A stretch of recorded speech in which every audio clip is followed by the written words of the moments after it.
dividend. I was surprised how this managed by Veer Singh's appeal. So we are thankful to Prasad. This time we got the calendars in physical form. Am I right? Most of us. We have to pray that this system continues. He is also, every week he arranges EGROW seminars, how in the circle of economy they are discussing financial situations being faced by India and other countries. And he's busy. I would fix the lecture tomorrow, but he says, you don't remember at 4 every week, I'm online talking about EGROW. Then Harinder Singh was kind. We preponed by a day. Sir Harinder Singh is director of Sikh Research Institute in USA. Through his initiative, there's something called Punjab Digital Library. Sometimes when I don't find any of books, or I find the book in the library, it's in very bad shape, damaged. I said, if I consult it, this will be torn off. I push the button, there comes the Punjab Digital Library. I asked the librarian, check the fee. He says, no fee, you can download. So we're thankful to him and to the people there in Chandigarh who are doing a great service for promoting, first conserving the heritage, then promoting those things. Their introduction is rather longish. I think I should avoid doing that. And with the permission of chairman, request Sir Harinder Singh to give his talk. And this is very relevant, this Begampura, Sarko now, the city without fear, without sorrow. And 2 days after is the, I think, birth day of Bhagat Ravidas ji. And I like to announce they are opening a new university in Hisar tomorrow in memory of Bhagat Ravidas. Baba Nanak was great, man. You can't describe who he was. Not certainly a normal human being. Extraordinarily genius. Whatever Bhagat Ravidas says, that we should have a society like this, he implemented. If you study Kartarpur, normally, most of these who call Babas and Gurus, they become liability in society. Here was a great Baba. Towards the end of his life, Baba Nanak, he cultivated along with other followers. And what was the routine? That was the model. They'll all get up early morning, after ablutions, say their prayers, eat whatever you call morning food or breakfast, whatever you call it, sitting in one-line community kitchen, work in the fields, return again, bath is, and then community meal and part. So a Guru Nanak Sikh, which I'm not, unfortunately, sleeps with God's name in his mind, Kirtan Sola, gets up in the morning to repeat God's name. That was society. And I shouldn't waste your time in sharing my frustrations. When the 550th birth anniversary of Guru Nanak Dev, the then Chief Minister Captain Amarendra Singh especially invited me from Delhi. I went. I prepared very seriously. I said, to my mind, it won't be possible to go and implement Guru's teachings in Kartarpur, which is in Pakistan. Who can do that in Dera Baba Nanak, which is equally sacred to my mind. It was a twin city. You cross the river, you come here. Its name should be Dera, not Dera. Not Dera, but Dera, D-E-H-R-A. And here you can do the experiment of creating a satellite town, because NRIs can stay there, go to Darbar Sahib, and open a big department store like Sacha Soda. Anyway, so that is the frustration. We talk a lot of things, they do not happen. But here are two great scholars, executives sitting with us, who inspire us. Whenever President Singh goes, he emphasizes, how are you implementing? And sometimes, he was furious in the Gurdwara committee. What are you doing apart from langar? Anyway, I think now I should stop. And with his permission, sir, would you like to say a few words before or after? We invite the speaker to make this evening's presentation. Over to Sir Harinder Singh ji. Thank you.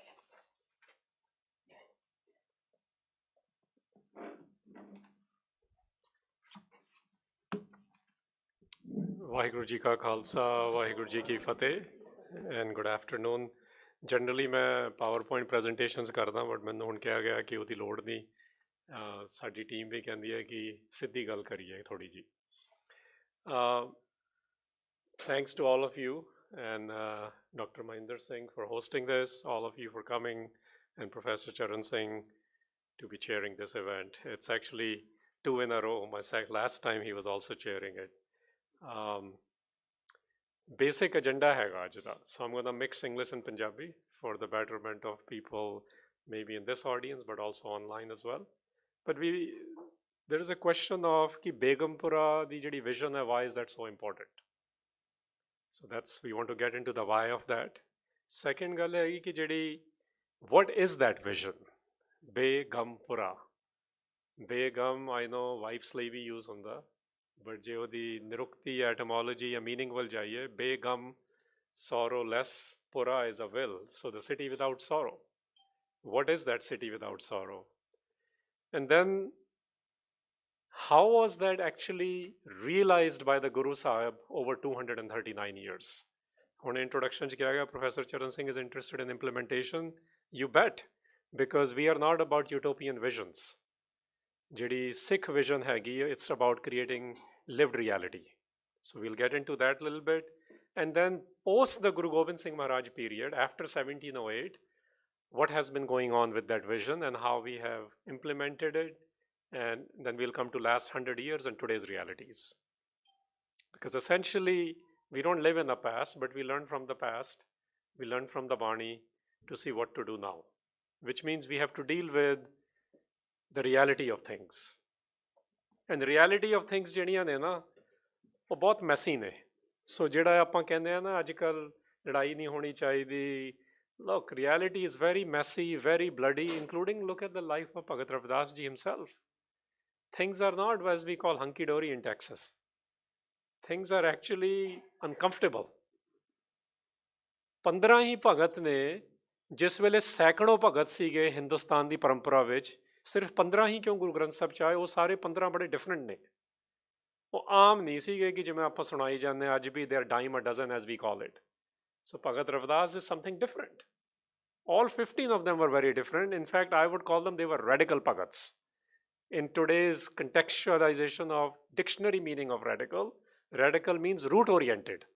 ਜਿਹਨੂੰ ਪੰਜਾਬੀ 'ਚ ਕਹਿੰਦਾ ਜਿਹੜੇ ਜੜੋਂ ਪੁੱਟਦੇ ਸੀ ਚੀਜ਼ਾਂ ਨੂੰ ਮਤਲਬ ਗੱਲ ਨੂੰ ਫੜੋ ਇਹ ਨਹੀਂ ਕਿ ਉੱਪਰੋਂ ਥੋੜ੍ਹੀ ਜਿਹੀ ਰਿਫੋਰਮ ਕਰ ਦਿਓ ਜਿਹੜੀ ਲਾਸਟਿੰਗ ਨਹੀਂ ਹੁੰਦੀ so to start with it is a birth anniversary week of Guru Bhagat Ravidas ji, which many people call Guru Ravidas, and we should be okay with that.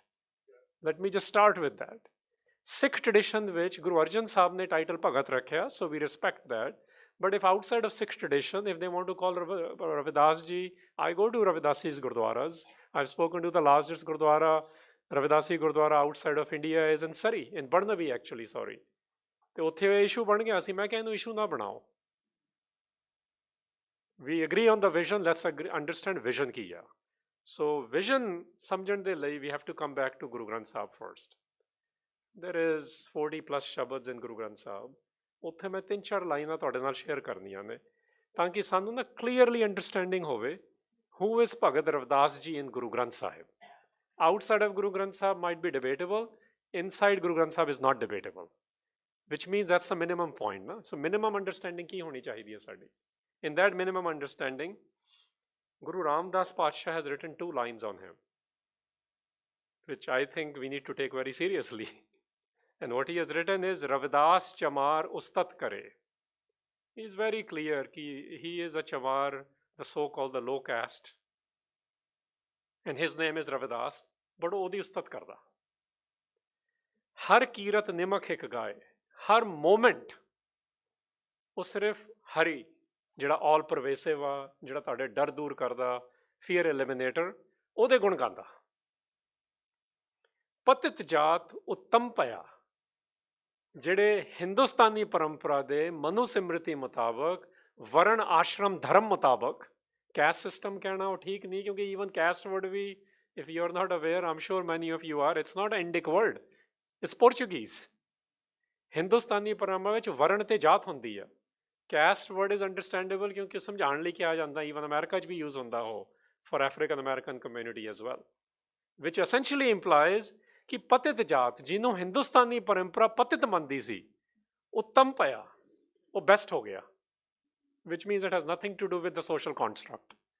It has nothing to do with what men are saying, because men's mostly create these social contracts. ਚਾਰ ਵਰਨ ਪਏ ਪਗ ਆਏ, ਕਹਿੰਦੇ ਜਿਹੜੇ ਚਾਰ ਵਰਨਾਂ ਵਾੜੇ ਸੀ ਉਹ ਵੀ ਉਹਦੇ ਪੈਰਾਂ ਤੇ ਆ ਕੇ ਡਿੱਗ ਪਏ, which means they saluted him for what he had become. Which so social construct ਜਿਹੜਾ ਨਾ ਕੈਸਟ ਦਾ, ਵਰਨ ਆਸ਼ਰਮ ਧਰਮ ਦਾ, ਮੈਂ ਹੁਣੇ ਆ ਰਿਹਾ ਸੀ ਨਾ, ਆਂਦੇ ਆਂਦੇ ਰਾਜ ਕ੍ਰੋਸ ਕੀਤਾ, ਅਨਿਕਾ ਮੇਰੇ ਨਾਲ ਬੈਠੀ ਸੀ, ਰਾਈਡ ਦੇ ਰਹੀ ਸੀ, and I was looking on the outside, Ambedkar International Centre ਨਿਕਲਿਆ, ਮੈਂ ਉਹ ਵੀ ਇਨਵੋਕ ਕਰਾਂਗਾ ਅੱਗੇ ਜਾ ਕੇ। ਅਸੀਂ ਨਾ ਸੈਂਟਰਸ ਬਣੇ ਬਣਾਏ ਨੇ ਆਪਣੇ ਰੈਵੋਲੂਸ਼ਨਰੀਜ਼ ਦੇ ਨਾਂ 'ਤੇ, ਥਿੰਕਰਸ ਦੇ ਨਾਂ 'ਤੇ, ਬਟ ਉਹਨਾਂ ਦੀ ਵਿਜ਼ਨ ਦੀ ਇੰਪਲੀਮੈਂਟੇਸ਼ਨ ਸਾਨੂੰ ਵੀ ਪਤਾ ਕਿੰਨੀ ਕੁ ਹੋਈ ਆ, ਇਨਕਲੂਡਿੰਗ ਜਦ ਦਾ ਉਹ ਕੌਨਸਟੀਟਿਊਸ਼ਨ ਬਣਿਆ ਅਤੇ ਕਿਵੇਂ ਚੇਂਜ ਕੀਤਾ, ਅਤੇ ਅੱਜ ਵੀ ਕੀ ਹੋ ਰਿਹਾ। ਸੈਕਿੰਡ ਗੱਲ ਜਿਹੜੀ ਮੈਂ ਕਰਨੀ ਚਾਹਾਂਗਾ, ਰਵਿਦਾਸ ਤੇ ਆਏ ਪ੍ਰਭ ਅਨੂਪ, ਕਿਉਂਕਿ ਉਹਨੇ ਡਾਕਟਰ ਸਾਹਿਬ ਨੇ ਇੱਕ ਲਾਈਨ ਕਹਿਤੀ ਕਿ ਗੁਰੂ ਨਾਨਕ ਸਾਹਿਬ ਦਾ ਜੀਨੀਅਸ ਸੀ, ਉਹ ਇਸੇ ਲਾਈਨ 'ਚ ਉਹਦਾ ਆਨਸਰ ਹੈ, ਮੈਂ ਤਾਂ ਹੀ ਪਿਕ ਕਰ ਲਈ।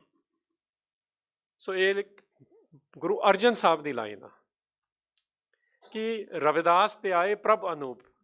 ਬੜੀਆਂ ਸਟੋਰੀਜ਼ ਨੇ, ਤੁਹਾਡੇ ਬਾਰੇ ਵੀ ਬੜੀਆਂ ਸਟੋਰੀਜ਼ ਨੇ, ਆਪਾਂ ਹਰ ਸਟੋਰੀ ਆਪਾਂ ਮੰਨ ਲੈਂਦੇ ਹਾਂ ਆਪਣੇ ਬਾਰੇ ਵੀ, ਕਿੰਨੀਆਂ ਅਫਵਾਹਾਂ ਨੇ, ਇੱਦਾਂ ਹੀ ਸਾਰਿਆਂ ਦੇ ਬਾਰੇ ਬੜੀਆਂ ਸਟੋਰੀਜ਼ ਨੇ। We can't go after the stories, ਸਾਨੂੰ ਕੀ ਪਤਾ ਕਿਹੜੀ ਸਟੋਰੀ ਟਰੂ ਹੈ ਕਿੰਨੀ, ਯਾਨੀ ਉਹਨੂੰ ਹਿਸਟਰੀ ਆਖ ਦਿੰਦੇ ਆ, history is still his story, remember I used to say that. ਉਹਦੀ ਹਰ ਸਟੋਰੀ ਤਾਂ ਅੱਜ ਇਨਕਲੂਡ ਹੀ ਨਹੀਂ ਕੀਤੀ, you know, the whole women's perspective is missing. ਇੱਦਾਂ ਹੀ ਬਾਣੀ ਦੀ ਕਥਾ ਵੇਲੇ ਵੀ ਵਿਮਨ ਪਰਸਪੈਕਟਿਵ ਇਜ਼ ਮਿਸਿੰਗ, ਹਾਲਾਂਕਿ 100% ਬਾਣੀ ਫੈਮਿਨਨ ਹੈਗੀ। ਸੋ ਸਿਮਿਲਰਲੀ ਬਾਹਰ ਕੀ ਸਟੋਰੀ ਹੈ ਨਹੀਂ ਪਤਾ, ਬਟ ਅੰਦਰਲੀ ਸਟੋਰੀ ਗੁਰੂ ਗ੍ਰੰਥ ਸਾਹਿਬ 'ਚ ਭਗਤ ਰਵਿਦਾਸ ਜੀ ਬਾਰੇ ਆ, ਧਿਆਏ ਪ੍ਰਭ ਅਨੂਪ, ਜਿਹੜਾ ਬਹੁਤ ਸੋਹਣਾ ਪ੍ਰਭੂ ਆ ਉਹਨੂੰ ਧਿਆਇਆ ਉਹਨੇ। ਤੇ ਅਗਲੀ ਲਾਈਨ 'ਚ ਦੱਸਦਾ ਗੁਰੂ ਨਾਨਕ ਦੇਵ ਗੋਬਿੰਦ ਰੂਪ, and if anyone doesn't know what Guru Nanak is, ਕਹਿੰਦੇ ਗੁਰੂ ਨਾਨਕ ਦੇਵ ਗੋਬਿੰਦ ਰੂਪ, he is an embodiment of Govind. Vind is that creative force, ਵੀਰਜ। Go is ਧਰਤੀ, which means universe, ਕਹਿੰਦੇ ਪੂਰੀ ਯੂਨੀਵਰਸ ਦੇ ਵਿੱਚ ਗੋਬਿੰਦ ਦਾ ਰੂਪ ਬਣ ਕੇ ਗੁਰੂ ਨਾਨਕ ਆਪ ਆ। ਸੋ these are some contexts which are very important to understand ਸਿੱਖੀ ਕੀ ਆ। ਅਦਰਵਾਈਜ਼ ਸਾਡੇ ਮੇਰੇ ਵਰਗੇ ਜਿਹੜੇ ਬੋਲ ਰਹੇ ਨੇ ਸਿੱਖਾਂ ਬਾਰੇ, ਗੁਰੂਆਂ ਵਾਲੇ, ਅਸੀਂ ਬਹੁਤ ਛੋਟੇ ਸ਼ਬਦ ਯੂਜ਼ ਕਰਦੇ ਹਾਂ, ਸਾਡੀ ਰੈਵਰੈਂਸ ਖਤਮ ਹੋ ਰਹੀ ਆ। ਰੈਵਰੈਂਸ ਤਾਂ ਆਉਂਦੀ ਹੈ ਜੇ ਸਾਨੂੰ ਪਤਾ ਹੋਵੇ ਕਿ ਤੁਸੀਂ ਗੱਲ ਕਿਹਦੀ ਕਰ ਰਹੇ ਹੋ, ਫਿਰ ਸ਼ਬਦਾਂ ਦੀ ਚੋਣ ਦੇ ਵਿੱਚ ਫਰਕ ਆ ਜਾਊਗਾ। ਅਖੀਰਲੀ ਲਾਈਨ ਜਿਹੜੀ ਮੈਂ ਸ਼ੇਅਰ ਕਰਨੀ ਚਾਹੁੰਦਾ ਉਹ ਹੈਗੀ ਭਗਤ ਰਵਿਦਾਸ ਜੀ ਦੀ ਆਪਣੀ, ਭੈਰੋ ਰਾਗ ਦੇ ਵਿੱਚ, ਅਤੇ ਉੱਥੇ ਲਾਈਨ ਰਹਾਓ ਲਾਈਨ ਸੀਗੀ, ਮਾਧੋ ਅਵਿਦਿਆ ਹਿਤ ਕੀਨ ਵਿਵੇਕ ਚੀਪ ਮਲੀਨ। ਹੁਣ ਦੇਖੋ ਭਾਈ ਵੀਰ ਸਿੰਘ ਸਾਹਿਬ ਨਾਲ ਆਪਾਂ ਬੈਠੇ ਹਾਂ, ਮੈਂ ਆਪਣੀ ਵਿਆਖਿਆ ਨਹੀਂ ਇਹਦੀ ਕਰਦਾ, ਮੈਂ ਜਿਹੜੀ 6th ਵੋਲਿਊਮ ਆ ਨਾ, ਕਿਉਂਕਿ ਭਾਈ ਵੀਰ ਸਿੰਘ ਹੋਣਾ ਦੀ ਸੰਥਿਆ ਇਨਕੰਪਲੀਟ ਸੀਗੀ, ਉਹ ਪੂਰੇ ਹੋ ਗਏ ਸੀ। 6th ਵੋਲਿਊਮ ਵਿੱਚ ਉਹਨਾਂ ਨੇ ਇੱਕ ਫੁੱਟਨੋਟ ਦੇ ਵਿੱਚ ਇਹਦੇ ਬਾਰੇ ਲਿਖੀ ਹੈ ਲਾਈਨ, ਮੈਂ ਉਹ ਪੜ੍ਹ ਕੇ ਸੁਣਾਉਣਾ। ਉਹ ਕਹਿੰਦੇ ਹੁਣ ਰਹਾਓ ਵਿੱਚ ਮਾਨੁਖ ਨੂੰ ਪ੍ਰਾਪਤ ਪੰਜਾਂ ਦਾ ਕਾਰਨ ਦੱਸਦੇ ਹਨ ਅਵਿਦਿਆ। ਹੀ ਇਜ਼ ਡਿਸਕ੍ਰਾਈਬਿੰਗ ਇਨ ਅ ਫੁੱਟਨੋਟ, ਵਿਆਖਿਆ ਕਰ ਰਹੇ ਨੇ ਕਿਸੇ ਹੋਰ ਸ਼ਬਦ ਦੀ, ਉਹਦੇ 'ਚ ਇਹ ਲਾਈਨ ਦਿੱਤੀ ਹੈ ਉਹਨਾਂ ਨੇ, ਅਵਿਦਿਆ ਕਾਰਨ ਦੱਸ ਰਹੇ ਨੇ ਭਗਤ ਰਵਿਦਾਸ ਜੀ, ਜਿਸ ਕਰਕੇ ਸੱਤ ਤੇ ਅਸੱਤ ਨੂੰ ਵਿਤਰੇਕ ਕਰਕੇ ਪਰਖਣ ਵਾਲੀ ਬੁੱਧ ਮੈਲੀ ਪੈ ਜਾਂਦੀ ਹੈ। Isn't that where we are today? ਸਾਡੇ ਸਾਹਮਣੇ ਹੀ ਹੋ ਰਿਹਾ ਸਭ ਕੁਝ। ਅਵਿਦਿਆ, ਨੌਨ ਐਜੂਕੇਸ਼ਨ ਜ਼ਿਆਦਾ ਹੈਗੀ, ਅਤੇ ਜਿਹਨੇ ਡਿਸਾਈਫਰਿੰਗ ਕਰਨੀ ਸੀ, ਜਿਸ ਬੁੱਧ ਨੇ ਪਤਾ ਕਰਨਾ ਸੀ ਸੱਤ ਕੀ ਹੈ, ਟਰੂਥਫੁਲ ਕੀ ਹੈ ਅਤੇ ਅਸੱਤ ਕੀ ਹੈ, ਮਤਲਬ ਟੈਂਪਰਰੀ ਅਤੇ ਇਟਰਨਲ ਕੀ ਆ। ਐਕਚੁਅਲ ਸੱਤ ਦਾ ਮਤਲਬ ਕੱਲਾ ਟਰੂਥ ਨਹੀਂ ਆ, ਅਸੱਤ ਇਜ਼ ਟੈਂਪਰਰੀ, ਜੋ ਅੱਜ ਕੱਲ੍ਹ ਦੀ ਪੋਲੀਟਿਕਸ, ਅੱਜ ਕੱਲ੍ਹ ਦੀ ਸਪਿਰਿਚੁਅਲਿਟੀ ਵਿੱਚ ਹੋ ਰਿਹਾ, ਪੋਸਟ ਟਰੂਥ ਅੱਜ ਕੱਲ੍ਹ ਦੁਨੀਆ ਉਹਨੂੰ ਕਹਿਣ ਲੱਗ ਗਈ ਹੈ ਟਰੰਪ ਏਜ ਤੋਂ ਬਾਅਦ। ਮੈਂ ਇੰਡੀਆ 'ਚ ਵੀ ਇੱਦਾਂ ਦੀਆਂ ਗੱਲਾਂ ਚੱਲ ਰਹੀਆਂ ਨੇ, ਤਾਂ ਹੀ ਸ਼ੈਡੋ ਬੈਨਿੰਗ ਤੋਂ ਲੈ ਕੇ ਐਕਚੁਅਲ ਬੈਨਿੰਗ ਵੀ ਹੁੰਦੀ ਆ। ਉਹ ਦੱਸ ਰਹੇ ਨੇ ਇਹਦਾ ਕਾਰਨ ਕੀ ਆ, ਕਹਿੰਦੇ ਕਾਰਨ ਹੈਗਾ ਵਿਵੇਕ ਚੀਪ ਮਲੀਨ। ਇਹ ਭਗਤ ਰਵਿਦਾਸ ਜੀ ਆਪ ਦੱਸ ਰਹੇ ਨੇ ਭੈਰੋ ਰਾਗ ਦੇ ਵਿੱਚ कि our ability to decipher temporary to eternal is not there anymore because we are filled with the filth. This is the real Bhagat Ravidas in Guru Granth Sahib. ਹੁਣ ਜਿਹੜਾ ਟੌਪਿਕ ਹੈਗਾ in this context, ਬੇਗਮਪੁਰਾ ਸ਼ਹਿਰ ਕੋ ਨਾਮ ਦਾ ਥੋੜ੍ਹੀ ਜਿਹੀ ਜ਼ਿਕਰ detail ਵਿੱਚ ਕਰਾਂਗਾ ਮੈਂ, ਕਿਉਂਕਿ ਇਹ ਸ਼ਬਦ ਨੂੰ ਹੀ ਸ਼ਬਦ ਜਿਹੜਾ ਅਸੀਂ ਸਿੱਖ ਪਰੰਪਰਾ ਵਿੱਚ ਲੈ ਲੈਂਦੇ ਹਾਂ ਨਾ, ਆਪਾਂ ਗਾ ਕੇ ਅਤੇ ਉਹਨੂੰ ਪੜ੍ਹ ਕੇ, ਕੋਈ ਕਿਸੇ ਦਾ ਨਿਤਨੇਮ ਦਾ ਹਿੱਸਾ, ਕਿਸੇ ਦੀ ਪਰੰਪਰਾ ਦਾ ਹਿੱਸਾ, ਉਹ ਆਪਣੀ ਥਾਂ ਠੀਕ ਆ, ਬਟ ਸ਼ਬਦ ਹਿੰਦੁਸਤਾਨੀ ਦੀ ਪਰੰਪਰਾ ਜਿਹਨੂੰ ਸ਼ਬਦ ਆਖਣ ਲੱਗ ਗਏ ਨੇ, ਉਹਦੇ ਵਿੱਚ ਇੱਕ ਪਾਰਟ ਹੈਗਾ ਵਰਡ ਦਾ ਅਤੇ ਇੱਕ ਪਾਰਟ ਹੈਗਾ ਸਾਊਂਡ ਦਾ। ਵਰਡ ਵਾਲਾ ਪਾਰਟ ਹੈ ਜਿਹੜਾ ਪੜ੍ਹ ਕੇ ਜਾਂ ਸੁਣ ਕੇ ਸਮਝ ਆਉਂਦਾ, ਅਤੇ ਜਿਹੜਾ ਸਾਊਂਡ ਨਾਦ ਵਾਲਾ ਪਾਰਟ ਹੈ ਜਿਹੜਾ ਗਾ ਕੇ ਜਾਂ ਗਾਉਂਦਾ ਸੁਣ ਕੇ ਐਕਸਪੀਰੀਅੰਸ ਹੁੰਦਾ। ਸੋ ਤੁਸੀਂ ਦੇਖੋਗੇ ਕਿ ਸਿੱਖ ਟ੍ਰੈਡੀਸ਼ਨ ਦੇ ਵਿੱਚ ਕੀਰਤਨ ਇਸ ਕਰਕੇ ਲਿਆਇਆ ਗਿਆ ਸੀ ਕਿ ਇੱਕ ਚੀਜ਼ ਅਕਲ ਦੇ ਲੈਵਲ 'ਤੇ ਸ਼ਾਰਪਨ ਇੰਟਲੈਕਟ ਕਰਨ ਦੀ ਤਿਆਰੀ ਹੁੰਦੀ ਆ, ਤਾਂ ਹੀ ਇੰਪਲੀਮੈਂਟੇਸ਼ਨ ਪ੍ਰੋਗਰਾਮਸ ਬਣਦੇ ਨੇ। ਅਤੇ ਦੂਸਰਾ ਹੈਗਾ ਕਿ ਉਹ ਕਰਨ ਤੋਂ ਪਹਿਲਾਂ ਤੁਹਾਡਾ ਐਕਸਪੀਰੀਅੰਸ ਵੀ ਚਾਹੀਦਾ, ਉਹ ਫੀਲਿੰਗ ਵੀ ਚਾਹੀਦੀ ਆ, ਉਹ ਇਮੋਸ਼ਨ ਵੀ ਚਾਹੀਦਾ, ਤਾਂ ਕਿ ਕਰਨ ਵੇਲੇ ਗਲਤੀ ਨਾ ਹੋ ਜਾਵੇ ਇੰਪਲੀਮੈਂਟ ਕਰਨ ਵੇਲੇ। ਅਦਰਵਾਈਜ਼ ਵੀ ਆਰ ਗ੍ਰੀਡੀ ਪੀਪਲ, ਅਸੀਂ ਜਾਣ ਕੇ ਵੀ ਗਲਤੀਆਂ ਕਰਦੇ ਹਾਂ ਆਪਣੇ ਗਰੁੱਪ ਨੂੰ, ਆਪਣੇ ਸਬ ਗਰੁੱਪ ਨੂੰ, ਆਪਣੀ ਟਰਾਈਬ ਨੂੰ। ਟਰਾਈਬ ਇਕੱਲੀ ਕੈਸਟ ਬੇਸਡ ਥੋੜ੍ਹੀ ਹੁੰਦੀ ਹੈ, ਸੋਸ਼ੋ ਐਕਨੋਮਿਕ ਬੇਸਡ ਵੀ ਹੁੰਦੀ ਹੈ। ਅਸੀਂ ਉਹਨਾਂ ਨੂੰ ਬਚਾਉਣ ਲਈ ਫਿਰ ਉਹ ਸੱਤ ਅਸੱਤ ਵਿੱਚ ਫਰਕ ਲੈ ਆਉਂਦੇ ਹਾਂ। So what does he say? ਉਹਨਾਂ ਨੇ ਨਾ ਦੱਸਿਆ ਕਿ now I have also gotten to a particular kind of a nation. ਵਤਨ ਵਰਡ ਯੂਜ਼ ਕੀਤਾ ਕਿਉਂਕਿ ਅੱਜ ਕੱਲ੍ਹ ਨੇਸ਼ਨ ਸਟੇਟ ਦੇ ਬੜੇ ਰੌੜੇ ਨੇ। 2024 ਵਿੱਚ 50% of the world population will be voting. And it has severe consequences throughout the world. America ਅਤੇ ਇੰਡੀਆ ਦਾ ਤਾਂ ਪਤਾ ਹੀ ਹੈਗਾ, UK ਦਾ ਵੀ ਅਫੈਕਟ ਕਰੂ, ਸਿੱਖਾਂ ਨੂੰ ਵੀ, ਬੜੇ ਹੋਰ ਕੰਟਰੀਆਂ ਦੇ ਕਰਨੇ ਨੇ। ਇਸ ਕਰਕੇ ਇੰਪੋਰਟੈਂਟ, ਉਹ ਕਹਿੰਦੇ ਮੈਂ ਹੁਣ ਲੱਭ ਲਿਆ ਇੱਕ ਦੇਸ਼। ਅਬ ਮੋਹੇ yourself. With justice on our side, I do not see how we can lose our battle. The battle to me is a matter of joy. ਇਹ ਬੜੀ ਸਿੱਖ vocabulary ਹੈ। The battle to me is a matter of joy. ਸਿੱਖ ਐਂ ਹੈਗੇ ਨੇ, ਤੁਸੀਂ ਆਪਣੀ 18th sanctuary ਦੇਖੋ, ਅਰਦਾਸ ਦੇਖੋ, ਸ਼ਬਦਾਂ ਨੂੰ ਦੇਖੋ, ਉਹ ਪੰਜਾਬੀ ਵਿੱਚ ਅਤੇ ਗੁਰੂ ਗ੍ਰੰਥ ਸਾਹਿਬ ਦੀ ਭਾਸ਼ਾ ਵਿੱਚ ਇਹ ਗੱਲਾਂ ਨੇ। And he had read Sikhs, but this is not about what he has written about Sikhs. This is about what he's telling the world at the time, the Indian world. The battle is in the fullest sense spiritual. Fullest sense, not in today's understanding of spirituality. ਅੱਜ ਕੱਲ੍ਹ spirituality ਦਾ ਮਤਲਬ ਤੁਸੀਂ ਜੋ ਮਰਜ਼ੀ ਕਰੋ, spiritual ਹੋਣਾ ਹੋ ਗਿਆ। spirituality ਤੁਹਾਡਾ ਇੱਕ ਕੋਰ ਪ੍ਰਿੰਸੀਪਲਸ ਅਤੇ ਵੈਲਿਊਜ਼ ਦਾ ਹਿੱਸਾ ਹੁੰਦੀ ਆ। ਉਹ ਪ੍ਰਿੰਸੀਪਲ ਅਤੇ ਵੈਲਿਊਜ਼ ਦੀ ਕੋਈ ਕਨਵਰਸੇਸ਼ਨ ਨਹੀਂ, ਜੋ ਮਰਜ਼ੀ ਕਰੀ ਜਾਓ, ਆਪਣੀ ਚੰਗੀ ਜੀ ਕੌਫੀ ਪੀਂਦੇ ਹੋਏ ਅਤੇ ਕਹੋ ਜੀ ਮੈਂ ਵੀ ਸਪਿਰਿਚੁਅਲ ਹਾਂ। ਅੱਜ ਕੱਲ੍ਹ ਇਹ ਚੱਲ ਰਿਹਾ, ਬੜੀ ਵੇਗਨੈਸ ਆਈ ਹੋਈ ਹੈ ਉਹਦੇ 'ਚ। It is a battle for freedom. That's the word he used. It is a battle for the reclamation of human personality, which has been suppressed and mutilated by Hindu social order and continued to be suppressed and mutilated. He didn't say Hindus, he said Hindu social order. So don't get too worked up. Hindu social order refers to primarily what Manu Simritis are or what the Varnashram Dharam is. And you know, if you read all of his context, he says the word Bhai for the first time I have seen this pleasantly. And he's witnessing this even in 1940s when we are not being very good. We are being okay as a community. ਕਹਿੰਦਾ ਇਹ ਸਿੱਖਾਂ ਵਿੱਚ ਲੇਕਿਨ ਭਾਈ ਜਿਹੜੇ ਨਾ, ਇਹ actually when they say brother they mean ਭਾਈ। ਹੁਣ ਆਪਾਂ ਅੱਜ ਵੀ ਦੇਖ ਲਈਏ 2024 ਵਿੱਚ how much we mean when we say Bhai. We don't feel they are our brothers. ਕਹਿੰਦੇ but Sikhs when they say this they actually mean it. ਮਤਲਬ ਅਸੀਂ demonstrate ਕਰ ਰਹੇ ਸੀ even in our struggling times that we actually do feel every human being is a brother. You apply it in today's language, it means brother or sister, which means ਇਹ ਸਾਡੇ ਨੇ, ਇਹ ਸਾਡੇ ਆੜੇ ਨੇ, ਜਿਵੇਂ ਅੱਜ ਕੱਲ੍ਹ ਦੀ ਪੰਜਾਬੀ 'ਚ ਕਹਿੰਦੇ ਆ। ਅੱਜ ਕੱਲ੍ਹ ਅਸੀਂ ਸਾਡੇ ਆੜੇ ਕਿਹਨੂੰ ਕਹਿੰਦੇ ਆ? ਜਿਹੜੇ ਸਾਡੇ ਪਿੰਡ ਦਾ ਹੋਵੇ, ਸਾਡੇ ਵਿਚਾਰ ਵਾਲਾ ਹੋਵੇ। ਬਟ ਸਿੱਖ ਪਹਿਲਾਂ ਸਾਰਿਆਂ ਨੂੰ ਹੀ ਸਾਡੇ ਆੜੇ ਮੰਨਦੇ ਸੀ ਕਿਉਂਕਿ ਅਸੀਂ ਇੱਕ ਓਂਕਾਰ ਨੂੰ ਮੰਨਦੇ ਹਾਂ। ਇਹ 1940s ਵਿੱਚ ਵੀ ਉਹ ਦੇਖ ਰਿਹਾ ਸੀ ਸਿੱਖਾਂ 'ਚ ਹੈ। What is the today's situation? 76% of Indian population is a low caste. I know they're not allowing that survey. You know better. ਹੁਣੇ ਬਿਹਾਰ ਦਾ ਆਇਆ ਸੀ, ਕਿੰਨਾ ਰੌਲਾ ਪੈ ਗਿਆ ਸੀ। ਉਹਦੇ 'ਚ ਦਿਖਾਤਾ ਸੀ 84% ਹੈਗੇ ਨੇ। 84%. It is a legal apartheid. That's the right term. When the minority makes decisions and runs the intelligentsia, the civil service. ਉਹਦਾ ਬ੍ਰੇਕਡਾਊਨ ਤੁਸੀਂ ਜੇ ਮੰਡਲ ਕਮਿਸ਼ਨ ਦੇ ਹਿਸਾਬ ਨਾਲ ਦੇਖਣਾ ਜਿਹੜਾ ਕਿ ਸਰਵਿਸ 52% ਤੇ ਸੀਗਾ OBCs ਦਾ, ਬਟ ਗਵਰਨਮੈਂਟ ਨੇ ਉਸ ਵੇਲੇ ਸਿਰਫ 32% ਮੰਨਿਆ ਸੀ। We have to understand the numbers. ਉੱਥੋਂ ਗੱਲ ਬਹੁਤ ਕਲੀਅਰ ਹੁੰਦੀ ਆ। We live in the world where we say, where's the evidence? I want to look at the data. I'm an engineer by training. I look at the data first. I don't want to look at the story first. Story ਤਾਂ ਜੋ ਮਰਜ਼ੀ spin ਕਰੀ ਚੱਲੋ। ਤਾਂ ਹੀ ਮੈਂ ਤੁਹਾਨੂੰ ਸਿੱਖਾਂ ਦੀ ਵੀ revolution 'ਚ ਦੱਸਿਆ ਨਹੀਂ ਕਿ ਕਿੰਨੇ ਸਿੱਖ ਗੁਰੂਆਂ ਦੇ ਨਾਲ ਸੀ ਜਿਹੜੇ ਸੋ ਕਾਲ OBCs, SCs ਸੀਗੇ, schedule caste, other backward classes, these are the terms, the legal terms ਇਹ ਨੇ ਅਜੇ ਵੀ ਇੰਡੀਆ 'ਚ। I mean, and you're saying you are a modern country? There's something to think about. I have a dictionary of castes and tribes. ਉੱਥੇ 16,000 entries ਨੇ 3 volume ਦੇ ਵਿੱਚ। You have to understand intrinsically power ਕਿਵੇਂ control ਹੋ ਰਹੀ ਹੈ। And every socio-economic index shows the position of OBCs, SCs and STs is awful, and their plight is in Cambridge, and wrote an article in Outlook back then. What is India becoming?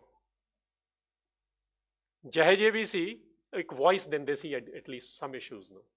Okay? That report, today's report says ਕਿ 12% villages ਅਜੇ ਵੀ voting allowed ਨਹੀਂ। 12% of the villagers, 27% ਨੂੰ police ਨੂੰ approach ਨਹੀਂ ਕਰ ਸਕਦੇ, and they're going to increase these numbers. 33% public health workers refuse to go attend to them. India, this is overall in India. 37% schools make their children sit separately. So education ਜਦ ਕਿਹਾ ਸੀ ਉਹ ਐਵੇਂ ਨਹੀਂ ਹੈ, ਛੋਟੇ ਹੁੰਦੇ ਤੋਂ ਸਿਖਾਇਆ ਜਾ ਰਿਹਾ। ਅੱਜ ਕੱਲ੍ਹ ਤਾਂ ਵੀਡੀਓਜ਼ ਬੜਾ ਕੁਝ ਦਿਖ ਜਾਂਦਾ ਸੋਸ਼ਲ ਮੀਡੀਆ ਤੇ। 48% villages stop drinking from water resources. 64 villages prevent entry in temples, and 70% villages disallow eating with non-Dalits. ਇਹ ਜਿਹੜਾ ਲੰਗਰ ਸਿੱਖਾਂ ਨੇ ਚਲਾਇਆ ਸੀ ਨਾ ਕਿ ਗੁਰੂ ਨੂੰ ਮਿਲਣ ਤੋਂ ਪਹਿਲਾਂ ਲੰਗਰ ਛਕੋ, ਹੁਣ ਉਹਨੂੰ ਸਮਝਿਓ ਉਹ ਇੱਦਾਂ ਨਹੀਂ ਸੀ ਜਿਵੇਂ ਅੱਜ ਕੱਲ੍ਹ ਅਸੀਂ ਬਣਾਤਾ ਕਿ ਪਹਿਲਾਂ ਆ ਕੇ ਇਕੱਠੇ ਬੈਠੋ, regardless of your religion, your caste, your socio-economic status, then we will have a conversation about spirituality. ਪਹਿਲਾਂ humbling ਕਰੋ ਆਪਣੇ ਆਪ ਦੀ। ਹੁਣ ਦੇਖੋ ਕੀ ਹੋਇਆ, ਪੰਥਿਕਲੀ ਵੀ ਸਿੱਖ ਇਹ ਕਰਦੇ ਸੀ, ਅੱਜ ਕੱਲ੍ਹ ਪੰਥਿਕਲੀ ਇਕੱਠੇ ਬਹਿ ਕੇ ਰੋਟੀ ਨਹੀਂ ਖਾ ਸਕਦੇ ਤਾਂ ਕੰਮ ਕਿੱਥੋਂ ਕਰ ਲੈਣਗੇ। Think about what is going on with us. Okay? So power and control ਜਿਹੜਾ ਨਾ effectively ਹੈ ਨਹੀਂ downtrodden communities ਕੋਲ। Issues are remaining the same, globally same ne, ਇੱਥੇ ਵੀ same ਨੇ, political representation, social justice, religious segregation, ਗੁਰਦੁਆਰੇ ਵੀ ਕਈਆਂ 'ਚ ਹੋ ਗਿਆ ਪੰਜਾਬ 'ਚ, ਜਿੱਥੇ ਕਹਿੰਦੇ ਛੋਟੀ ਜਾਤ ਨੂੰ ਆਉਣ ਨਹੀਂ ਦੇਣਾ। ਕਿੰਨੀ ਹਾਸੋਹੀਣੀ ਗੱਲ ਆ। What would you do with Bhai Lalo? Economic rights ਤੇ educational success ਦੀ ਗੱਲਾਂ ਨੇ। So why did I cover this last 300 years and especially last 100 years more? ਪਿਛਲੇ 100 ਸਾਲ 'ਚ ਕਿਤੇ ਨਾ ਕਿਤੇ ਸਿੱਖਾਂ ਨੇ ਕੰਮ ਬੰਦ ਕਰਤਾ। ਆਈ ਨੋ ਕੁਛ ਐਫਰਟਸ ਹੋਈਆਂ ਸੀ, ਕੁਛ ਬਿਲਸ ਪਾਸ ਹੋਏ ਨੇ ਪੰਜਾਬ 'ਚ, ਬਟ ਲਾਰਜਲੀ ਅਸੀਂ ਨਹੀਂ ਕਰ ਪਾਏ। ਅਸੀਂ ਇਹੋ ਜਿਹੇ ਕੰਮ ਜਦ ਕਰਦੇ ਸੀ ਤਾਂ ਦੁਨੀਆ ਸਾਡੀ ਗੱਲਾਂ ਕਰਦੀ ਸੀ, ਹੁਣ ਅਸੀਂ ਕੰਮ ਨਹੀਂ ਕਰਦੇ, ਅਸੀਂ ਆਪ ਆਪਣੀਆਂ ਗੱਲਾਂ ਕਰਦੇ ਹਾਂ। It's called PR. Sikhs never had to do PR. The world used to say, who are these people? ਭਾਵੇਂ ਉਹ ਮਿਡਲ ਈਸਟ ਤੋਂ ਇਨਵੇਡਰਸ ਆਉਂਦੇ ਸੀ ਜਿਹੜੇ ਕਹਿੰਦੇ ਸੀ ਇਹ ਕੁੱਤੇ ਇੱਕ ਦਿਨ ਰਾਜ ਕਰਨਗੇ, ਗਾਲ ਬਕਦੇ ਸੀ, ਬਟ ਕਹਿੰਦੇ ਹੈ ਡਿਫਰੈਂਟ, ਇਹ ਕੁੱਤੇ ਕਹਿੰਦੇ ਸੀ। ਤੁਹਾਨੂੰ ਪਤਾ ਉਹ ਸਗ ਵਰਡ ਯੂਜ਼ ਹੋਇਆ ਪਰਸ਼ੀਅਨ 'ਚ। Because they looked at us, they looked at from Jamuna all the way to Attock ਕਿ something is happening and a project, an experiment, a value system here which is quite different, and it has changed the reality of this land. In the last 100 years, something is happening. We are struggling to create that impact. So what do? We need to go back to the Shabad, the vision of Bhagat Ravidas and Guru Sahibs. So what is our vision as a community today? ਅਸੀਂ ਕਿਹਦੇ rights ਲਈ ਲੜਨਾ, ਇਹ ਬਹੁਤ ਗੰਭੀਰਤਾ ਨਾਲ ਸੋਚਣ ਦੀ ਲੋੜ ਆ। What is our capacity to affect change? Representation politics is not an answer. Identity politics is not an answer. ਅੱਜ ਕੱਲ੍ਹ ਇਹ ਮੈਂ ਪਿਛਲੇ ਹਫਤੇ ਸੈਨ ਫਰਾਂਸਿਸਕੋ ਵਿੱਚ ਕਨਵਰਸੇਸ਼ਨ ਕਰ ਰਿਹਾ, ਬਿਕੋਜ਼ ਇੱਕ ਪਹਿਲਾ ਵਾਇਬਲ ਕੈਂਡੀਡੇਟ ਰਵੀ ਭੱਲੇ ਬਾਰੇ ਗੱਲ ਹੋ ਰਹੀ ਆ ਕਿ ਪਹਿਲਾ ਪੱਗ ਵਾਲਾ ਸਿੱਖ ਅਮਰੀਕਾ 'ਚ ਕਾਂਗਰਸਮੈਨ ਬਣ ਸਕਦਾ। ਬਟ ਉਹਦੇ ਨਾਲ ਅਸੀਂ ਇਹ ਵੀ ਦੇਖ ਲਈਏ ਕਿੰਨੇ ਜਣੇ ਕੈਨੇਡਾ 'ਚ ਬਣ ਗਏ, ਉਹਨਾਂ ਨੇ ਕੀ ਕਰ ਲਿਆ। ਕਿੰਨੇ ਜਣੇ ਇੰਡੀਆ 'ਚ ਰਹਿ ਕੇ ਚਲੇ ਗਏ, ਉਹਨਾਂ ਨੇ ਕੀ ਕਰ ਲਿਆ। Is it just about having the pug, or is it about having the Sikh principles? ਕਿਉਂਕਿ ਇਹ ਯਾਦ ਰੱਖਿਓ, ਪ੍ਰਿੰਸੀਪਲਸ ਮੋਰ ਇੰਪੋਰਟੈਂਟ ਨੇ। ਈਵਨ ਸਰਹੰਦ ਵਿੱਚ ਵੀ ਜਦ ਛੋਟੇ ਸਾਹਿਬਜ਼ਾਦਿਆਂ ਦੀ ਕੋਈ ਲਾਸਟ ਰਾਈਟਸ ਨਹੀਂ ਪੜਨ ਦੇ ਰਹੀ ਸੀ ਸਰਕਾਰ, ਇੱਕ ਜੈਨ ਬੰਦਾ ਸੀ ਜਿਹਨੇ ਆਪਣੀ ਹਵੇਲੀ ਨੂੰ ਵੇਚ ਕੇ, ਜਿਹਨੇ ਆਪਣੇ ਮੋਹਰਾਂ, ਹਵੇਲੀ ਨਹੀਂ ਵੇਚੀ, ਮੋਹਰਾਂ ਦੇ ਕੇ ਉਹ ਜ਼ਮੀਨ ਖਰੀਦੀ ਸੀ, ਉਹ ਜੈਨ ਸੀਗਾ। Todermal, you know the name. I'm saying this is important because look who are the allies of the Guru. Principles matter much more. They always have mattered much more. And this is not about perfectly following each principles, but at least demonstrating you are working and aspiring towards it. Earlier banking ਵਗੈਰਾ ਇਦਾਂ ਦੀਆਂ ਸ਼ੁਰੂ ਹੋਈਆਂ ਸੀ ਗੱਲਾਂ, but ਅੱਜ ਦੀ reality ਦੇ ਵਿੱਚ ਸਾਡੀ ਕਪੈਸਿਟੀ ਚੇਂਜ ਕਰਨ ਦੀ ਕਿੱਥੇ ਆ।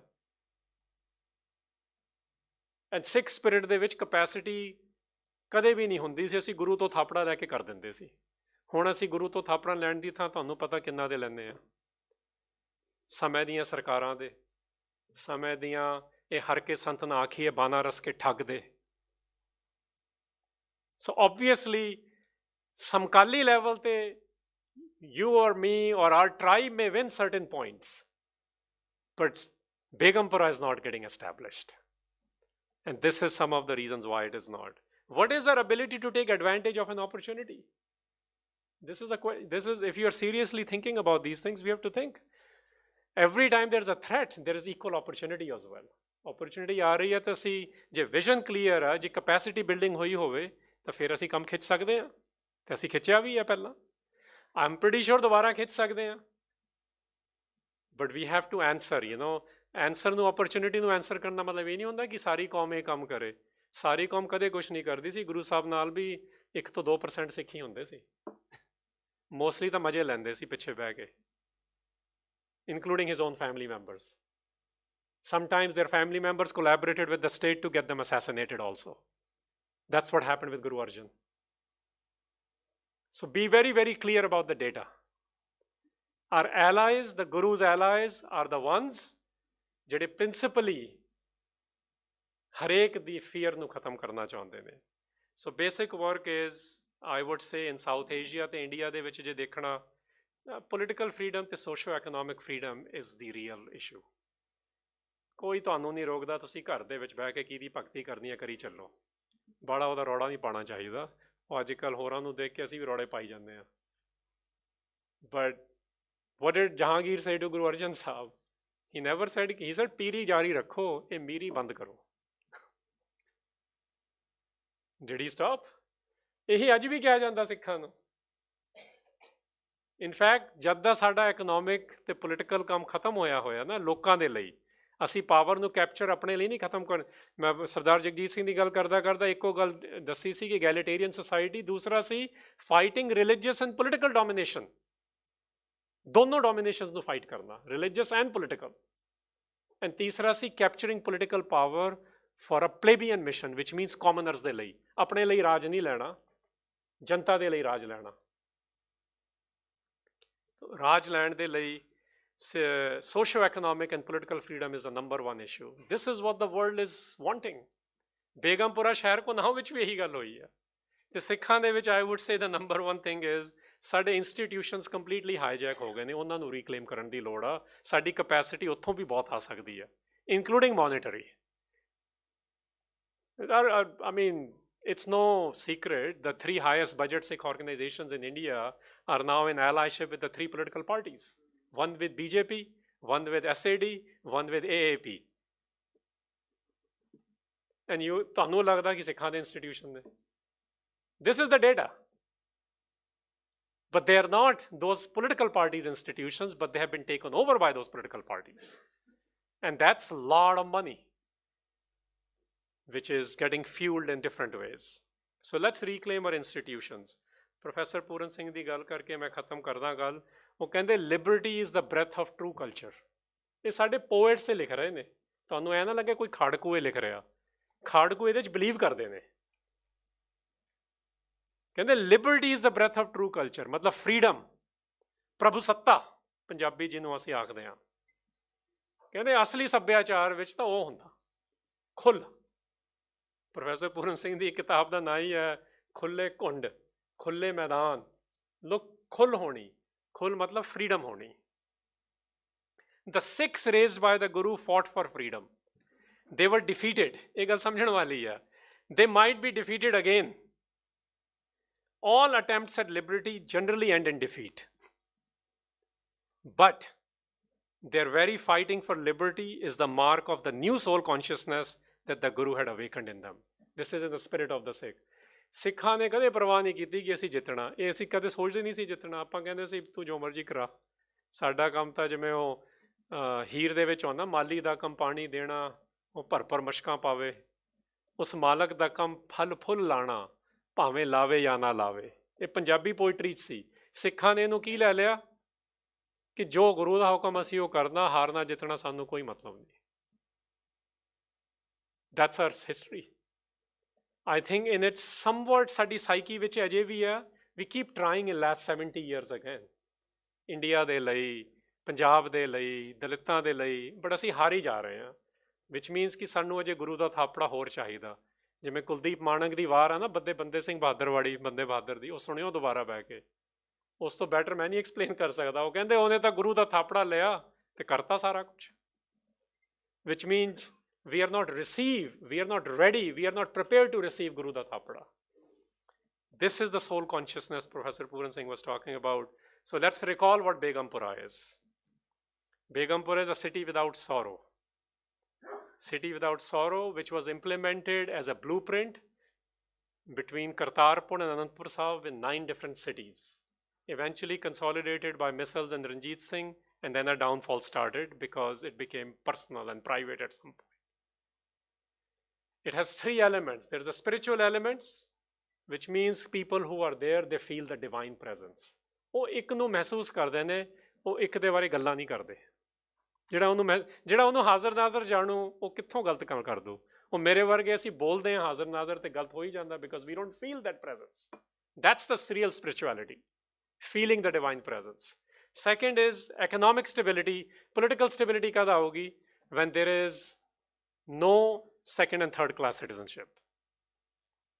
Nobody should feel they are ਦੂਜੇ ਦਰਜੇ ਦੇ ਨੇ, ਤੀਜੇ ਦਰਜੇ ਨੇ, ਦੋਮ ਨਾ same. And then third was economic area, which means ਜਿਹੜੀ wealth ਦੇ ਹੈਗੀ, ਜਿਹੜੀ content ਸੰਤੋਖ create ਕਰਨਾ, there has to be fair taxation. If taxation is not fair, you will not have political stability. ਅੱਜ ਦੀ ਲੈਕਚਰ ਦੇ ਮੇਨ ਆਈਡੀਆ ਇਹੀ ਸੀਗਾ ਕਿ ਤੁਹਾਡੇ ਨਾਲ ਬੇਗਮਪੁਰਾ ਦੀ ਗੱਲ ਸ਼ੇਅਰ ਕਰਾਂ, ਬਟ ਅਖੀਰ ਦੇ ਵਿੱਚ ਮੈਂ ਅੱਜ ਦੇ ਹੁਕਮ ਦੀ ਇੱਕ ਲਾਈਨ ਵੀ ਸ਼ੇਅਰ ਕਰਨੀ ਚਾਹੁੰਦਾ। ਮੈਂ ਜਦ ਇੱਥੇ ਸੁਣਿਆ ਸਵੇਰੇ ਹੁਕਮ ਨਾ, ਇਹ ਵਾਲੀ ਲਾਈਨ ਹੁਕਮ ਦੀ ਬਿਲਕੁਲ ਢਹਿੰਦੀ, ਜਿਹੜੇ ਭਗਤ ਰਵਿਦਾਸ ਜੀ ਨਾਲ ਢਹਿੰਦੀ ਸੀ, ਤੇ ਉੱਥੇ ਹੀ ਗੱਲ ਖਤਮ ਕਰਾਂਗੇ। ਸ਼ੁਰੂ 'ਚ ਵੀ ਬਾਣੀ ਜ਼ਰੂਰੀ ਹੈ, ਐਂਡ ਵੀ ਬਾਣੀ ਮੈਟਰ ਕਰਦੀ ਹੈ, ਬਾਕੀ ਚੀਜ਼ਾਂ ਅਧੂਰੀਆਂ ਨੇ, ਸਿਰਫ ਬਾਣੀ ਪੂਰੀ ਆ। ਤੇ ਗੁਰੂ ਅਮਰਦਾਸ ਪਾਤਸ਼ਾਹ ਦਾ ਸਲੋਕ ਸੀ, ਉਹਦੇ ਵਿੱਚ ਇੱਕ ਲਾਈਨ ਆਈ ਸੀ, ਸ਼ਬਦ ਰਤੇ ਤੇ ਨਾ ਸੋਝੀ ਪਈ। ਆਪਾਂ ਕਹਿੰਦੇ ਸੋਝੀ ਨਹੀਂ ਮਿਲ ਰਹੀ, ਕਿਉਂਕਿ ਅਸੀਂ ਸ਼ਬਦ 'ਚ ਨਹੀਂ ਰੱਤੇ ਹੋਏ। ਅੱਜ ਅਸੀਂ ਮੋਦੀ ਦਾ ਕੀ ਸਟੇਟਮੈਂਟ ਆ, ਭਗਵੰਤ ਮਾਨ ਨੇ ਕੀ ਕਿਹਾ, ਫਾਰਮਰਸ ਪ੍ਰੋਟੈਸਟ 2.0 'ਚ ਕੀ ਚੱਲ ਰਿਹਾ, ਇਹ ਸਾਨੂੰ ਜ਼ਿਆਦਾ ਪਤਾ। ਤੇ ਰੱਤੇ ਹੋਣਾ ਇਹ ਨਹੀਂ ਹੁੰਦਾ ਪਤਾ ਹੋਣਾ, ਰੱਤੇ ਹੋਣਾ ਭਿੱਜਿਆ ਹੋਣਾ। ਕਹਿੰਦੇ ਸ਼ਬਦ ਰੱਤੇ ਤੇ ਨਾ ਸੋਝੀ ਪਈ, ਫਿਰ ਕੀ ਹੋਊ? ਦੂਜਾ ਭਰਮ ਭੁਲਾਏ।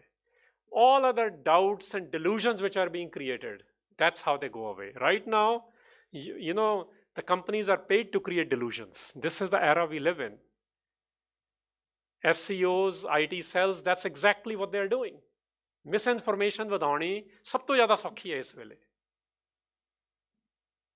ਦੂਜੇ ਭਰਮ ਭੁਲਾਏ ਕੀ ਹੈ ਹੋਰ? ਕਹਿੰਦੇ ਜਿਹੜੀਆਂ ਬਾਕੀ ਭਰਮਾਂ 'ਚ ਨੇ, ਡਾਊਟਸ ਨੇ, ਡਿਲੂਸ਼ਨਸ ਨੇ, ਉਹ ਆਪਣੇ ਆਪ ਤੁਹਾਡੇ ਖਤਮ ਹੋ ਜਾਣਗੇ ਜੇ ਸ਼ਬਦ ਦੇ ਵਿੱਚ ਰੱਤੇ ਜਾਓਗੇ। And that was Bhagat Ravidas ਰਹਾਉ ਲਾਈਨ, ਮਾਧੋ ਅਵਿਦਿਆ ਹਿਤਕੀਨ ਵਿਵੇਕ ਚੀਪ ਮਲੀਨ। ਮੈਨੂੰ ਸੱਤ ਤੇ ਅਸੱਤ ਦੇ ਵਿਚਾਰ ਦਾ ਜਿਹੜਾ ਗੈਪ ਆ ਉਹ ਖਤਮ ਕਰਾਂ। ਮੈਨੂੰ ਵਿਦਿਆ ਚਾਹੀਦੀ ਆ, ਮੈਨੂੰ ਰੀਅਲ ਐਜੂਕੇਸ਼ਨ ਚਾਹੀਦੀ ਆ, ਮੈਨੂੰ ਇਕੱਲੀਆਂ ਡਿਗਰੀਆਂ ਤੇ ਲਿਟਰਸੀਜ਼ ਨਹੀਂ ਚਾਹੀਦੀਆਂ। ਵਾਹਿਗੁਰੂ ਜੀ ਕਾ ਖਾਲਸਾ, ਵਾਹਿਗੁਰੂ ਜੀ ਕੀ ਫਤਿਹ।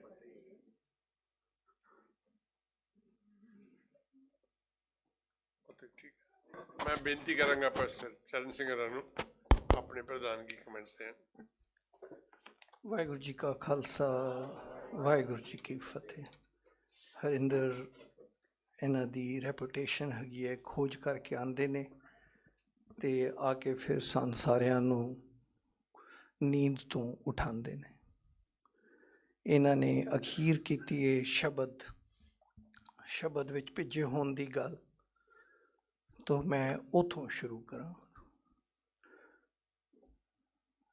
ਗੁਰੂ ਗ੍ਰੰਥ ਸਾਹਿਬ ਜੀ, ਜਿਹਦੇ 345ਵੇਂ ਅੰਗ 'ਤੇ ਇਹ ਸ਼ਬਦ ਦਰਜ ਹੈ, ਜਿਹੜਾ ਬੇਗਮਪੁਰਾ ਸ਼ਹਿਰ ਕੋ ਨਾਮ ਹੈ, ਉਸ ਗੁਰੂ ਗ੍ਰੰਥ ਸਾਹਿਬ ਜੀ ਦੇ ਪਹਿਲੇ ਅੰਗ 'ਤੇ ਇੱਕ ਸ਼ਬਦ ਹੈ, ਕਿਵ ਸਚਿਆਰਾ ਹੋਈ ਹੈ, ਕਿਵ ਕੂੜੈ ਟੁੱਟੈ ਪਾਲ। ਪੂਰਾ ਗੁਰੂ ਗ੍ਰੰਥ ਸਾਹਿਬ ਜੀ ਇਸ ਟੀਚੇ 'ਤੇ ਚੱਲਦਾ ਹੈ ਕਿ ਕਿਵ ਸਚਿਆਰਾ ਹੋਈ ਹੈ, ਕਿਵ ਕੂੜੇ ਟੁੱਟੇ ਪਾਲ। ਅਖੀਰ ਤੱਕ ਜਿਹੜੀ ਭਗਤਾਂ 15 ਭਗਤਾਂ ਦੀ ਬਾਣੀ ਵਿੱਚ ਆਈ ਇਸ ਲਈ ਕਿ ਇੰਨੇ ਭਗਤਾਂ ਦੇ ਬਾਵਜੂਦ ਉਹ ਬਾਣੀ ਗੁਰੂ ਮਹਾਰਾਜ ਦੇ ਟੀਚੇ 'ਤੇ, ਗੁਰੂ ਮਹਾਰਾਜ ਦੇ ਉਪਦੇਸ਼ 'ਤੇ ਪੂਰੀ ਉਤਰਦੀ ਸੀ। ਹੁਣ ਕਿਵ ਸਚਿਆਰਾ ਹੋਈ ਹੈ, ਕਿਵ ਕੂੜੇ ਟੁੱਟੇ ਪਾਲ। ਕਲਯੁਗੀ ਜੀਵ ਨੂੰ ਰਾਹ ਗੁਰੂ ਦਿਖਾ ਰਿਹਾ। ਦਿਖਾ ਕਿਉਂ ਰਿਹਾ? ਗੁਰੂ ਕਹਿ ਰਿਹਾ ਹੈ, ਇੰਨੀ ਜੂਨਾਂ 'ਚੋਂ ਲੰਘ ਕੇ ਆਇਆ, ਕਦੀ ਪੱਥਰ ਸੀ, ਕਦੀ ਪੇੜ ਸੀ, ਕਦੀ ਜਾਨਵਰ ਸੀ, ਕਦੀ ਪਕਸ਼ੀ ਸੀ, ਕੀ ਨਹੀਂ ਸੀ, ਅਤੇ ਤੈਨੂੰ ਉੱਚਤਮ ਜੂਨ ਮਿਲੀ ਏ। ਅਤੇ ਉੱਥੇ ਜਾ ਕੇ ਕਹਿੰਦੇ ਨੇ, ਭਈ ਪ੍ਰਾਪਤ ਮਾਨੁਖ ਤੇ ਹੋਰੀਆ, ਗੋਬਿੰਦ ਮਿਲਨ ਕੀ ਇਹ ਤੇਰੀ ਬਰੀਆ। ਇਹ ਜਿਹੜੀ ਤੇਰੀ ਇਸ ਜੀਵਨ ਕਾਲ ਹੈ, ਇਹ ਤੈਨੂੰ ਕਾਹਦੇ ਵਾਸਤੇ ਦਿੱਤਾ ਗਿਆ? ਗੋਬਿੰਦ ਮਿਲਨ ਕੀ ਇਹ ਤੇਰੀ ਬਰੀਆ। ਜਪਜੀ ਸਾਹਿਬ ਜਿਹੜੀ ਸਾਡੀ ਮੂਲ ਬਾਣੀ ਹੈ, ਉਹਦੇ 'ਚ 5 ਖੰਡਾਂ ਦੀ ਗੱਲ ਹੁੰਦੀ, ਜਿੱਥੇ ਅਸੀਂ ਸਾਰੇ ਜਾਣਦੇ ਹਾਂ ਧਰਮਖੰਡ ਤੋਂ ਤੁਰਦੇ ਹਾਂ ਅਤੇ ਸੱਚਖੰਡ 'ਤੇ ਜਾ ਕੇ ਅਸੀਂ ਪੂਰੇ ਹੁੰਦੇ ਹਾਂ। ਹੁਣ ਇਹ ਜਿਹੜਾ ਸ਼ਬਦ ਹੈ, ਇਹ ਗੁਰੂ ਗ੍ਰੰਥ ਸਾਹਿਬ ਜੀ ਵਿੱਚ ਦਰਜ ਹੈ। ਗੁਰੂ ਗ੍ਰੰਥ ਸਾਹਿਬ ਜੀ ਸਾਡੇ ਅਧਿਆਤਮਕ ਗੁਰੂ ਨੇ, ਅਤੇ ਸਾਨੂੰ ਅਧਿਆਤਮਕ ਗੁਰੂ ਦੀ ਤਾਂ ਲੋੜ ਹੈ ਕਿ ਅਸੀਂ ਇੰਨੇ ਜੀਵਨ ਕਾਲ 'ਚ ਇੰਨੀਆਂ ਥਾਵਾਂ 'ਚੋਂ ਠੁੱਡੇ ਖਾਂਦੇ ਖਾਂਦੇ ਮਨੁੱਖਾ ਦੇਹੀ ਪ੍ਰਾਪਤ ਕੀਤੀ। ਮਨੁੱਖਾ ਦੇਹੀ ਵਿੱਚ ਫਿਰ ਗੁਰੂ ਨੇ ਸਾਫ਼ ਕਿਹਾ, ਹੁਣ ਤੈਨੂੰ ਸੋਝੀਏ ਅਤੇ ਤੇਰੇ ਕੋਲ ਆਪਣੀ ਇੱਛਾ ਹੈ, ਅਤੇ ਚੱਲ ਹੁਣ ਤੂੰ ਸਚਿਆਰ ਬਣ, ਅਤੇ ਤੈਨੂੰ ਇਹ ਮਨੁੱਖਾ ਦੇਹੀ ਮਿਲੀਏ, ਅਤੇ ਇਸ ਮਨੁੱਖਾ ਦੇਹੀ ਵਿੱਚ ਅਕਾਲ ਪੁਰਖ ਨੂੰ ਮਿਲ ਲੈ। ਹੁਣ ਇਹ ਸ਼ਬਦ ਦੁਬਾਰਾ ਪੜ੍ਹਦੇ ਹਾਂ, ਅਤੇ ਪ੍ਰੋਫੈਸਰ ਸਾਹਿਬ ਸਿੰਘ ਜੀ ਦੀ ਜਿਹੜੀ ਦਰਪਣ ਹੈ, ਉਸ 'ਚੋਂ ਇਹਦੇ ਅਰਥ ਪੜ੍ਹਦੇ ਹਾਂ। ਬੇਗਮਪੁਰਾ ਸ਼ਹਿਰ ਕੋ ਨਾਉ, ਦੁੱਖ ਅੰਧੋ ਨਹੀਂ ਤੈ ਠਾਓ, ਨਾ ਤਸਵੀਸ ਖਿਰਾਜ ਨਾ ਮਾਲ, ਖੌਫ ਨਾ ਖਤਾ ਨਾ ਤਰਸ ਜਵਾਲ, ਅਬ ਮੋਏ ਖੂਬ ਵਤਨ ਗਹਿ ਪਾਈ, ਊਆਂ ਖੈਰ ਸਦਾ ਮੇਰੇ ਪਾਈ ਰਹਾਓ। ਕਾਇਮ ਦਾਇਮ ਸਦਾ ਪਾਤਸ਼ਾਹੀ, ਦੋਮ ਨਾ ਸੋਮ ਏਕ ਸੋ ਆਹੀ, ਆਬਾਦਾਨ ਸਦਾ ਮਸ਼ਹੂਰ, ਊਹਾਂ ਗਨੀ ਬਸੈ ਮਾਮੂਰ, ਤਿਉਂ ਤਿਉਂ ਸੈਲ ਕरें ਜੋ ਭਾਵੈ, ਮਹਿਰਮ ਮਹਿਲ ਨਾ ਕੋ ਅਟਕਾਵੈ, ਕਹਿ ਰਵਿਦਾਸ ਖਲਾਸ ਚਮਾਰਾ, ਜੋ ਹਮ ਸਹਿਰੀ ਸੋ ਮੀਤ ਹਮਾਰਾ। ਇਸ ਸ਼ਬਦ ਦੇ ਪ੍ਰੋਫੈਸਰ ਸਾਹਿਬ ਸਿੰਘ ਜੀ ਦੇ ਬਖਸ਼ ਹੋਏ ਅਰਥ ਥੋੜ੍ਹੇ ਪੜ੍ਹ ਲੈਂਦੇ ਹਾਂ। ਛੋਟਾ ਜਿਹਾ ਸ਼ਬਦ ਹੈ। ਇਸ ਸ਼ਬਦ ਵਿੱਚ ਦੁਨੀਆ ਦੇ ਲੋਕਾਂ ਦੇ ਮਿੱਥੇ ਹੋਏ ਸਵਰਗ ਪਿਸ਼ਟ ਦੇ ਮੁਕਾਬਲੇ 'ਤੇ ਸੱਚਮੁੱਚ ਦੀ ਆਤਮਕ ਅਵਸਥਾ ਦਾ ਵਰਣਨ ਹੈ। ਸਵਰਗ ਪਿਸ਼ਟ ਦੇ ਤਾਂ ਸਿਰਫ ਇਕਰਾਰ ਹੀ ਹਨ। ਮਨੁੱਖ ਸਿਰਫ ਆਸਾਂ ਹੀ ਕਰ ਸਕਦਾ ਹੈ, ਮਰਨ ਪਿੱਛੋਂ ਮਿਲੇਗਾ। ਪਰ ਜਿਸ ਆਤਮਕ ਅਵਸਥਾ ਦਾ ਇੱਥੇ ਜ਼ਿਕਰ ਹੈ, ਉਸ ਨੂੰ ਮਨੁੱਖ ਇਸ ਜ਼ਿੰਦਗੀ ਵਿੱਚ ਹੀ ਅਨੁਭਵ ਕਰ ਸਕਦਾ ਹੈ, ਜੇ ਉਹ ਜੀਵਨ ਦੇ ਸਹੀ ਰਾਹ 'ਤੇ ਤੁਰਦਾ ਹੈ। ਕਿਵ ਸਚਿਆਰਾ ਹੋਈਐ, ਕਿਵ ਕੂੜੇ ਟੁੱਟੇ ਪਾਲ, ਭਈ ਪ੍ਰਾਪਤ ਮਾਨੁਖ ਦੇ ਹੁਰੀਆ, ਗੋਬਿੰਦ ਮਿਲਨ ਕੀ ਇਹ ਤੇਰੀ ਬਰੀਆ। ਰਹਾਉ ਦੀ ਤੁਕ ਮੂਲ ਤੁਕ ਹੁੰਦੀ ਏ, ਉਹਦਾ ਪਹਿਲੇ ਅਰਥ ਹੈ, ਇਹ ਮੇਰੇ ਵੀਰ, ਹੁਣ ਮੈਂ ਵਸਣ ਲਈ ਸੋਹਣੀ ਥਾਂ ਲੱਭ ਲਈ। ਉਸ ਉੱਥੇ ਸਦਾ ਸੁੱਖ ਹੀ ਸੁੱਖ ਹੈ। ਜਿਸ ਆਤਮਕ ਅਵਸਥਾ ਰੂਪ ਸ਼ਹਿਰ ਵਿੱਚ ਮੈਂ ਵਸਦਾ ਹਾਂ, ਉਸ ਸ਼ਹਿਰ ਦਾ ਨਾਮ ਹੈ ਬੇਗਮਪੁਰਾ। ਭਾਵ ਉਸ ਅਵਸਥਾ ਵਿੱਚ ਕੋਈ ਗਮ ਨਹੀਂ ਪੋ ਸਕਦਾ। ਉਸ ਥਾਂ ਨਾ ਕੋਈ ਦੁੱਖ ਹੈ, ਨਾ ਚਿੰਤਾ ਹੈ, ਨਾ ਹੀ ਕੋਈ ਘਬਰਾਹਟ ਹੈ। ਉੱਥੇ ਦੁਨੀਆ ਵਾਲੀ ਜਾਇਦਾਦ ਵੀ ਨਹੀਂ, ਅਤੇ ਕਿਉਂਕਿ ਉੱਥੇ ਜਾਇਦਾਦ ਨਹੀਂ, ਉੱਥੇ ਟੈਕਸ ਵੀ ਨਹੀਂ। ਉਸ ਅਵਸਥਾ ਵਿੱਚ ਕਿਸੇ ਪਾਪ ਕਰਮ ਕਰਨ ਦਾ ਖਤਰਾ ਵੀ ਨਹੀਂ, ਕੋਈ ਡਰ ਨਹੀਂ, ਕੋਈ ਗਿਰਾਵਟ ਨਹੀਂ। ਉਹ ਆਤਮਕ ਅਵਸਥਾ ਵਿੱਚ ਇੱਕ ਐਸੀ ਪਾਤਸ਼ਾਹੀ ਹੈ ਜੋ ਸਦਾ ਹੀ ਟਿਕੀ ਰਹਿਣ ਵਾਲੀ ਹੈ। ਉੱਥੇ ਕਿਸੇ ਦਾ ਦੂਜਾ ਤੀਜਾ ਦਰਜਾ ਨਹੀਂ, ਸਭ ਇੱਕੋ ਜਿਹੇ ਹਨ। ਉਹ ਸ਼ਹਿਰ ਸਦਾ ਉੱਗਾ ਹੈ ਤੇ ਵਸਦਾ ਹੈ। ਉੱਥੇ ਧਨੀ ਤੇ ਰੱਜੇ ਹੋਏ ਬੰਦੇ ਵਸਦੇ ਹਨ। ਭਾਵ ਉਸ ਆਤਮਕ ਦਰਜੇ 'ਤੇ ਜੋ ਜੋ ਅਪੜਦੇ ਹਨ, ਉਹਨਾਂ ਦੇ ਅੰਦਰ ਕੋਈ ਵਿਤਕਰਾ ਨਹੀਂ ਰਹਿੰਦਾ ਤੇ ਉਹਨਾਂ ਨੂੰ ਦੁਨੀਆ ਦੀ ਭੁੱਖ ਨਹੀਂ ਰਹਿੰਦੀ। ਉਸ ਆਤਮਕ ਸ਼ਹਿਰ ਵਿੱਚ ਅਪੜੇ ਹੋਏ ਬੰਦੇ ਉਸ ਅਵਸਥਾ ਵਿੱਚ ਆਨੰਦ ਨਾਲ ਵਿਚਰਦੇ ਹਨ। ਉਸ ਰੱਬੀ ਮਹਿਲ ਦੇ ਭੇਤੀ ਹੁੰਦੇ ਹਨ। ਇਸ ਵਾਸਤੇ ਕੋਈ ਉਹਨਾਂ ਦੇ ਰਾਹ ਵਿੱਚ ਰੋਕ ਨਹੀਂ ਪਾ ਸਕਦਾ। ਚਮਿਆਰ ਰਵਿਦਾਸ, ਜਿਸ ਨੇ ਦੁੱਖ ਅੰਧੋ ਤਸ਼ਵੀਸ਼ ਆਦਿਕ ਤੋਂ ਖਲਾਸੀ ਪਾ ਲਈ ਹੈ, ਆਖਦਾ ਹੈ, ਸਾਡਾ ਮਿੱਤਰ ਉਹ ਹੈ ਜੋ ਸਾਡਾ ਸਤਸੰਗੀ ਹੈ। ਪ੍ਰਭੂ ਨਾਲ ਮਿਲਾਪ ਵਾਲੀ ਆਤਮਕ ਅਵਸਥਾ ਵਿੱਚ ਸਦਾ ਆਨੰਦ ਹੀ ਆਨੰਦ ਬਣਿਆ ਰਹਿੰਦਾ ਹੈ। ਇਹ ਸ਼ਬਦ 345 ਅੰਗ 'ਤੇ ਭਾਈ ਭਗਤ ਰਵਿਦਾਸ ਜੀ ਦਾ ਹੈਗਾ। ਭਗਤ ਰਵਿਦਾਸ ਜੀ ਆਪ ਕੁਝ ਹੋਰ ਭਗਤਾਂ ਦੇ ਵੀ ਸਮਕਾਲੀ ਸਨ। ਕਬੀਰ ਜੀ ਦੇ ਵੀ ਸਨ। ਰਾਮਾਨੰਦ ਕੋਲੋਂ ਇਹਨਾਂ ਨੇ ਸਿੱਖਿਆ ਲਈ ਸੀ। ਇੱਕ ਥਾਂ 'ਤੇ ਆ ਕੇ ਭਗਤ ਕਬੀਰ ਜੀ ਕਹਿੰਦੇ ਨੇ, ਬਾਬਾ ਅਬ ਨਾ ਬਸੋ ਇਹ ਗਾਂਵ, ਘੜੀ ਘੜੀ ਕਾ ਲੇਖਾ ਮੰਗ ਹੈ। ਇਹ ਕਿਹੋ ਜਿਹਾ ਗਾਂਵ ਹੈ? ਕਿਹੜੇ ਗਾਂਵ ਦੀ ਗੱਲ ਹੋ ਰਹੀ ਹੈ? ਕਿਹੜੇ ਬੇਗਮਪੁਰਾ ਸ਼ਹਿਰ ਦੀ ਗੱਲ ਹੋ ਰਹੀ ਹੈ? ਇਹ ਅਸੀਂ ਸੋਚਣਾ ਹੈ ਕਿ ਬੇਗਮਪੁਰਾ ਆਨੰਦਪੁਰ, ਕੀਰਤਪੁਰ, ਅੰਮ੍ਰਿਤਸਰ, ਖਡੂਰ ਸਾਹਿਬ ਦੀ ਗੱਲ ਹੋ ਰਹੀ ਹੈ। ਭਗਤ ਰਵਿਦਾਸ ਜੀ ਇਸ ਧਰਤੀ 'ਤੇ ਸਨ ਤੇ ਉਹਨਾਂ ਨੇ ਪੰਜਾਬ ਵਿੱਚ ਕਾਫੀ ਭਰਮਣ ਕੀਤਾ ਤੇ ਆਸ-ਪਾਸ ਵੀ ਜਾ ਕੇ ਬੜਾ ਭਰਮਣ ਕੀਤਾ। ਕੀ ਉਹ ਇਸ ਸ਼ਹਿਰ ਦੀ ਗੱਲ ਕਰ ਰਹੇ ਨੇ ਕਿ ਕੀ ਉਹ ਆਤਮਕ ਅਵਸਥਾ ਦੀ ਗੱਲ ਕਰ ਰਹੇ ਨੇ? ਇਹ ਅਸੀਂ ਸੋਚਣਾ ਹੈ।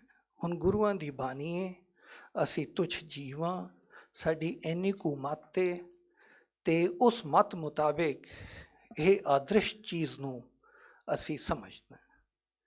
ਮੇਰੀ ਸਮਝ ਵਿੱਚ ਪ੍ਰੋਫੈਸਰ ਸਾਹਿਬ ਸਿੰਘ ਜੀ ਨੇ ਜੋ ਵਿਆਖਿਆ ਕੀਤੀ ਹੈ, ਜਾਂ ਭਗਤ ਕਬੀਰ ਜੀ ਜਿੱਥੇ ਕਹਿੰਦੇ ਨੇ, ਬਾਬਾ ਅਬ ਨਾ ਵਸੋਏਗਾ, ਘੜੀ ਘੜੀ ਕਾ ਲੇਖਾ ਮੰਗ, ਉਹੀ ਇਹ ਕਹਿੰਦੇ ਪਏ ਨੇ ਕਿ ਇੱਥੇ ਅਗਰ ਮੈਂ ਹੁਣ ਉਸ ਅਵਸਥਾ 'ਤੇ ਪਹੁੰਚ ਗਿਆ ਜਿਹੜੀ ਬੇਗਮਪੁਰਾ ਦੀ ਅਵਸਥਾ ਹੈ, ਉੱਥੇ ਹੁਣ ਮੇਰੇ ਕੋਲੋਂ ਘੜੀ ਘੜੀ ਦਾ ਲੇਖਾ ਕੋਈ ਨਹੀਂ ਮੰਗ ਰਿਹਾ। ਮੈਂ ਜਿਹੜੀ ਗੁਰੂ ਨਾਨਕ ਪਾਤਸ਼ਾਹ ਕਹਿ ਰਹੇ ਨੇ ਸੱਚਖੰਡ ਦੀ ਅਵਸਥਾ ਹੈ, ਸ਼ਾਇਦ ਉਹ ਹੈ ਬੇਗਮਪੁਰਾ ਦੀ ਅਵਸਥਾ ਹੈ। ਸੋ ਕੀ ਇਹ ਅਵਸਥਾ ਮਾਨੀ ਜਾ ਸਕਦੀ ਹੈ? ਗੁਰੂ ਅਰਜਨ ਦੇਵ ਜੀ ਤੱਤੀ ਤਵੀ ਤੇ ਬੈਠੇ ਨੇ, ਮੀਆਂ ਮੀਰ ਕਹਿ ਰਿਹਾ ਹੈ ਮੈਨੂੰ ਦੱਸ ਦੇ ਤੇ ਮੈਂ ਇੱਟ ਨਾਲ ਇੱਟ ਖੜਕਾ ਦਿੰਦਾ। ਗੁਰੂ ਪਾਤਸ਼ਾਹ ਕਹਿ ਰਹੇ ਨੇ ਤੇਰਾ ਪਾਣਾ ਮੀਠਾ ਲੱਗ ਹੈ, ਬੇਗਮਪੁਰਾ। ਗੁਰੂ ਤੇਗ ਬਹਾਦਰ ਜੀ ਪਿੰਜਰੇ ਵਿੱਚ ਨੇ, ਚਾਂਦਨੀ ਚੌਂਕ ਤੇ ਪਿੰਜਰਾ ਖੜਾ ਹੈ। ਭਾਈ ਦਿਆਲਾ ਜੀ, ਭਾਈ ਸਤੀ ਦਾਸ, ਭਾਈ ਮਤੀ ਦਾਸ ਦਾ ਸਾਹਮਣੇ ਜੋ ਕੁਛ ਹੋਇਆ ਤੁਸੀਂ ਇਤਿਹਾਸ ਜਾਣਦੇ ਹੋ। ਗੁਰੂ ਤੇਗ ਬਹਾਦਰ ਜੀ ਬਿਲਕੁਲ ਵਿਚਲਿਤ ਨਹੀਂ, ਬੇਗਮਪੁਰਾ ਹੈ। ਸੱਚਾਈ ਤੇ ਕਈ ਵਾਰ ਮੈਂ ਸੋਚਦਾ ਕਿ ਕੀ ਭਾਈ ਦਿਆਲਾ ਜੀ ਬੇਗਮਪੁਰਾ 'ਚ ਨਹੀਂ ਸਨ? ਕੀ ਭਾਈ ਮਤੀ ਦਾਸ ਤੇ ਸਤੀ ਦਾਸ ਨਹੀਂ ਸਨ ਕਿ ਆਰਾ ਚੱਲ ਰਿਹਾ ਹੈ ਤੇ ਜਪਜੀ ਨਾਲ ਚੱਲ ਰਿਹਾ? ਕਿਸੇ ਨੇ ਉੱਥੇ ਵਿਚਲਿਤ ਹੋ ਕੇ ਕਿਹਾ ਕਿ ਹਾਏ ਮੇਰੇ ਕੋਲੋਂ ਨਹੀਂ ਐਸੇ ਆ ਜਾਣਾ? ਉਹ ਬੇਗਮਪੁਰਾ ਨਹੀਂ। ਕੋਈ ਦੁੱਖ ਨਹੀਂ, ਕੋਈ ਫਿਕਰ ਨਹੀਂ। ਜੋ ਡਿਸੀਜਨ ਲਿੱਤਾ ਹੈ ਉਹ ਡਿਸੀਜਨ ਲਿੱਤਾ ਹੈ, ਉਸ ਤੇ ਕਾਇਮ ਨੇ। 4 ਸਾਹਿਬਜ਼ਾਦੇ ਨੇ, 4 ਸਾਹਿਬਜ਼ਾਦੇ ਨੇ, 2 ਸਾਹਮਣੇ ਜੰਗ ਦੇਖਦੇ ਪਏ ਨੇ, ਕਿਸੇ ਨੇ ਵਾਪਸ ਨਹੀਂ। ਪਿਤਾ ਨੂੰ ਕਹਿ ਰਹੇ ਨੇ ਦਸਤਾਰ ਸਜਾਓ, ਮੈਨੂੰ ਅਸੀਸ ਤੋਂ ਮੈਂ ਜਾ ਕੇ ਜੂਝਣਾ ਹੈ, ਬੇਗਮਪੁਰਾ ਨਹੀਂ। ਛੋਟੇ ਸਾਹਿਬਜ਼ਾਦੇ ਨੇ, ਚਿਨੇ ਜਾ ਰਹੇ ਨੇ, ਦਾਦੀ ਕੋਲੋਂ ਸਿੱਖ ਕੇ ਆਏ ਨੇ, ਵਿਚਲਿਤ ਨਹੀਂ ਹੈਗੇ, ਖਰੀਦੇ ਨਹੀਂ ਜਾ ਰਹੇ, ਬੇਗਮਪੁਰਾ ਨਹੀਂ। ਕੋਈ ਦੁੱਖ ਨਹੀਂ, ਕੋਈ ਡਬਲ ਸਟੈਂਡਰਡ ਨਹੀਂ, ਕੋਈ ਦੁਚਿੱਤੀ ਨਹੀਂ, ਇੱਕੋ ਚੀਜ਼ ਹੈ, ਗੁਰੂ ਦੇ ਦੱਸੇ ਰਾਹ ਤੇ ਚੱਲਣਾ ਹੈ, ਬੇਗਮਪੁਰਾ ਨਹੀਂ। 5 ਪਿਆਰੇ ਨੇ, ਗੁਰੂ ਪਾਤਸ਼ਾਹ ਨੇ ਕਿਹਾ ਸੀਸ ਦੀ ਲੋੜ ਹੈ, ਦੁਚਿੱਤੀ 'ਚ ਨਹੀਂ, ਸਾਹਮਣੇ ਆ ਗਏ ਨੇ, ਮਹਾਰਾਜ ਸੀਸ ਹੈਗਾ, ਬੇਗਮਪੁਰਾ ਨਹੀਂ। ਅਗਰ ਇੰਝ ਅੱਗੇ ਚਲਦੇ ਆਈਏ ਤੇ ਦੇਖਦੇ ਆਈਏ, ਬੰਦ ਕੱਟੇ ਜਾ ਰਹੇ ਨੇ, ਟੋਟੇ ਕਰਾ ਕੇ ਬੱਚਿਆਂ ਦੇ ਗਲੇ ਵਿੱਚ ਹਾਰ ਪਾਏ ਜਾ ਰਹੇ ਨੇ। ਕੀ ਉਹ ਮਾਵਾਂ ਉਸ ਵੇਲੇ ਬੇਗਮਪੁਰਾ 'ਚ ਨਹੀਂ ਸਨ? ਸੋ ਮੈਨੂੰ ਜਿਹੜੀ ਇਹ ਸ਼ਬਦ ਤੋਂ ਸੇਧ ਮਿਲਦੀ ਹੈ ਉਹ ਇਹ ਵੇ ਕਿ ਇੱਕ ਅਦਭੁਤ ਸੱਚਖੰਡ ਦੀ ਅਵਸਥਾ ਜਿਹੜੀ ਗੁਰੂ ਨਾਨਕ ਪਾਤਸ਼ਾਹ ਜਪਜੀ ਸਾਹਿਬ ਵਿੱਚ ਕਰ ਗਏ ਨੇ, ਜਿਸ ਕਰਕੇ ਪੂਰਾ ਗੁਰੂ ਗ੍ਰੰਥ ਸਾਹਿਬ ਜੀ ਦੀ ਰਚਨਾ ਹੋਈ ਹੈ, ਜਿਸ ਕਰਕੇ ਦਰਸਾਇਆ ਗਿਆ ਕਿ 10 ਗੁਰੂਆਂ ਚੋਂ 6 ਦੀ ਬਾਣੀ ਹੈ ਰਹੀ। ਪਰ ਸਿਰਫ ਅਸੀਂ ਨਹੀਂ ਇੰਝ ਸੋਚਦੇ। ਵੇਦ ਕਤੇਬ ਕਹੋ ਮਤ ਝੂਠੇ, ਝੂਠਾ ਜੋ ਨਾ ਵਿਚਾਰੇ। ਇਹ ਜਿਹੜੇ ਵੇਦ ਕਤੇਬ ਸਾਡੇ ਤੋਂ ਪਹਿਲੇ ਆਏ ਹੋਏ ਨੇ, ਇਹਨਾਂ ਨੂੰ ਵੀ, ਇਹਨਾਂ ਤੇ ਤੁਰਦੇ ਹੋਏ ਵੀ ਜਿਹੜੇ ਸੱਜਣ ਨੇ, ਉਹਨਾਂ ਦੇ ਵੀ ਵਿਚਾਰ ਕੁਛ ਇੱਦਾਂ ਦੇ ਹੀ ਨੇ। ਤੇ ਇੱਧਰ ਭਗਤ ਰਵਿਦਾਸ ਕਹਿ ਰਿਹਾ ਬੇਗਮਪੁਰਾ ਸ਼ਹਿਰ ਕੋ ਨਾਉ, ਉਧਰ ਭਗਤ ਕਬੀਰ ਕਹਿ ਰਿਹਾ ਬਾਬਾ ਅਬ ਨਾ ਬਸੋਏਗਾ। ਤੋ ਮੈਨੂੰ ਇਹ ਲੱਗਦਾ ਹੈ ਕਿ ਇੱਕ ਆਤਮਕ ਅਵਸਥਾ ਦੀ ਪੂਰਾ ਵਿਖਿਆਨ ਹੋਇਆ। ਕਿ ਇਹ ਆਤਮਕ ਅਵਸਥਾ ਗੁਰੂਆਂ ਦੇ ਟਾਈਮ ਤੇ ਸਮਕਾਲੀ ਸਿਰਫ ਉਹੀ ਮਾਨ ਸਕਦੇ ਸਨ। ਤੇ ਮੈਨੂੰ ਬਹੁਤ ਅੱਛਾ ਲੱਗਦਾ ਹੈ ਜਦੋਂ ਭਾਈ ਵੀਰ ਸਿੰਘ ਸਦਨ ਤੇ ਪ੍ਰੋਫੈਸਰ ਮਹਿੰਦਰ ਸਿੰਘ ਜੀ ਉਹ ਜਿਹੇ ਕਾਰਿਆਕਰਮ ਰੱਖਦੇ ਨੇ, ਕਿਉਂਕਿ ਇਹੋ ਜਿਹੇ ਕਾਰਿਆਕਰਮਾਂ ਵਿੱਚ ਵਿਚਾਰ ਰੱਖੀ ਜਾ ਸਕਦੀ ਹੈ। ਤੇ ਇਸ ਸਦਨ,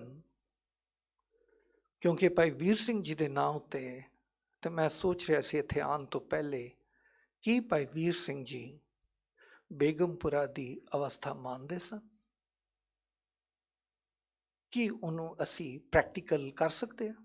ਤੁਹਾਡੇ ਸਾਹਮਣੇ ਮੈਂ ਸਿੱਖ ਇਤਿਹਾਸ 'ਚੋਂ ਗੁਰੂਆਂ ਦੇ ਸਮੇਂ, ਉਸ ਤੋਂ ਬਾਅਦ ਵੀ ਕਈ ਮਿਸਾਲਾਂ ਦਾ ਜਿਵੇਂ ਇੱਕ ਇਸ਼ਾਰਾ ਮਾਤਰ ਕੀਤਾ ਹੈ ਕਿ ਬੇਗਮਪੁਰਾ ਦੀ ਅਵਸਥਾ ਮਾਨੀ ਗਈ ਹੈ।